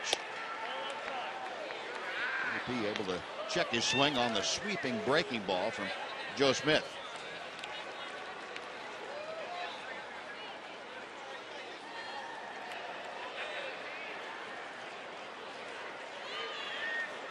Smith, the right-hander, sets and back to the plate. In the air to center field and deep. Going back is Trout. He is at the wall and makes the catch. Bailey's back to second. Arancibia hit it 403 feet. Unfortunately, it's 404 to the top of the wall. Second ball the Rangers have hit all the way to the wall. Ryan Rua hit one earlier in the ball game.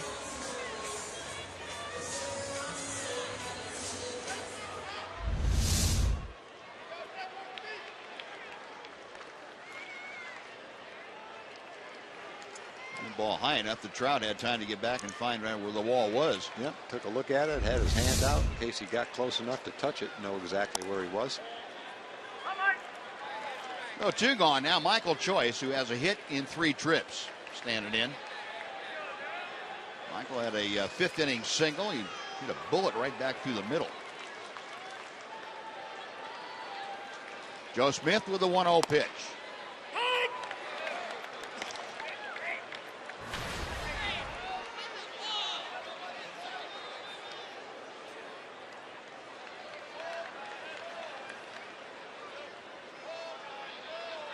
Michael with that slightly open stance takes high and outside.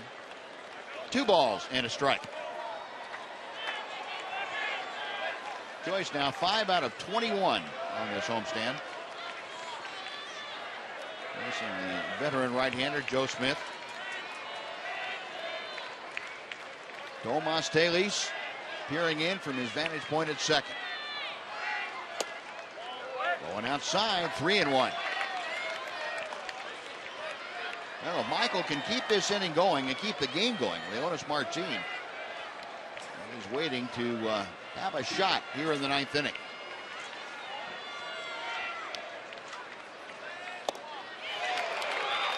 Three and two.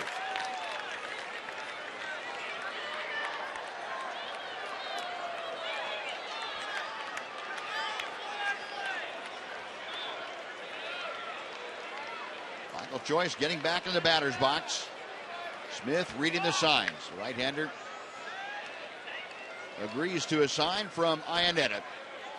Payoff pitch. We'll try it again.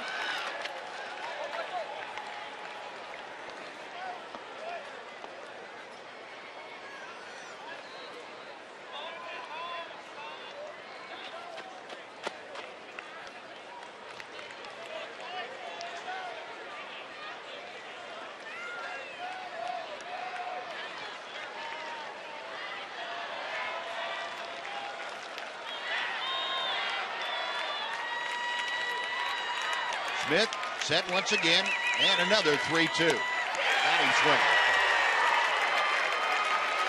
Well, the Angels complete the 3-game sweep of the Rangers. They run their win streak to 8 consecutive ball games. Final tonight, the Angels 7 and the Rangers 3. And Angels will head back home. Rangers will match up with them again in just over a week.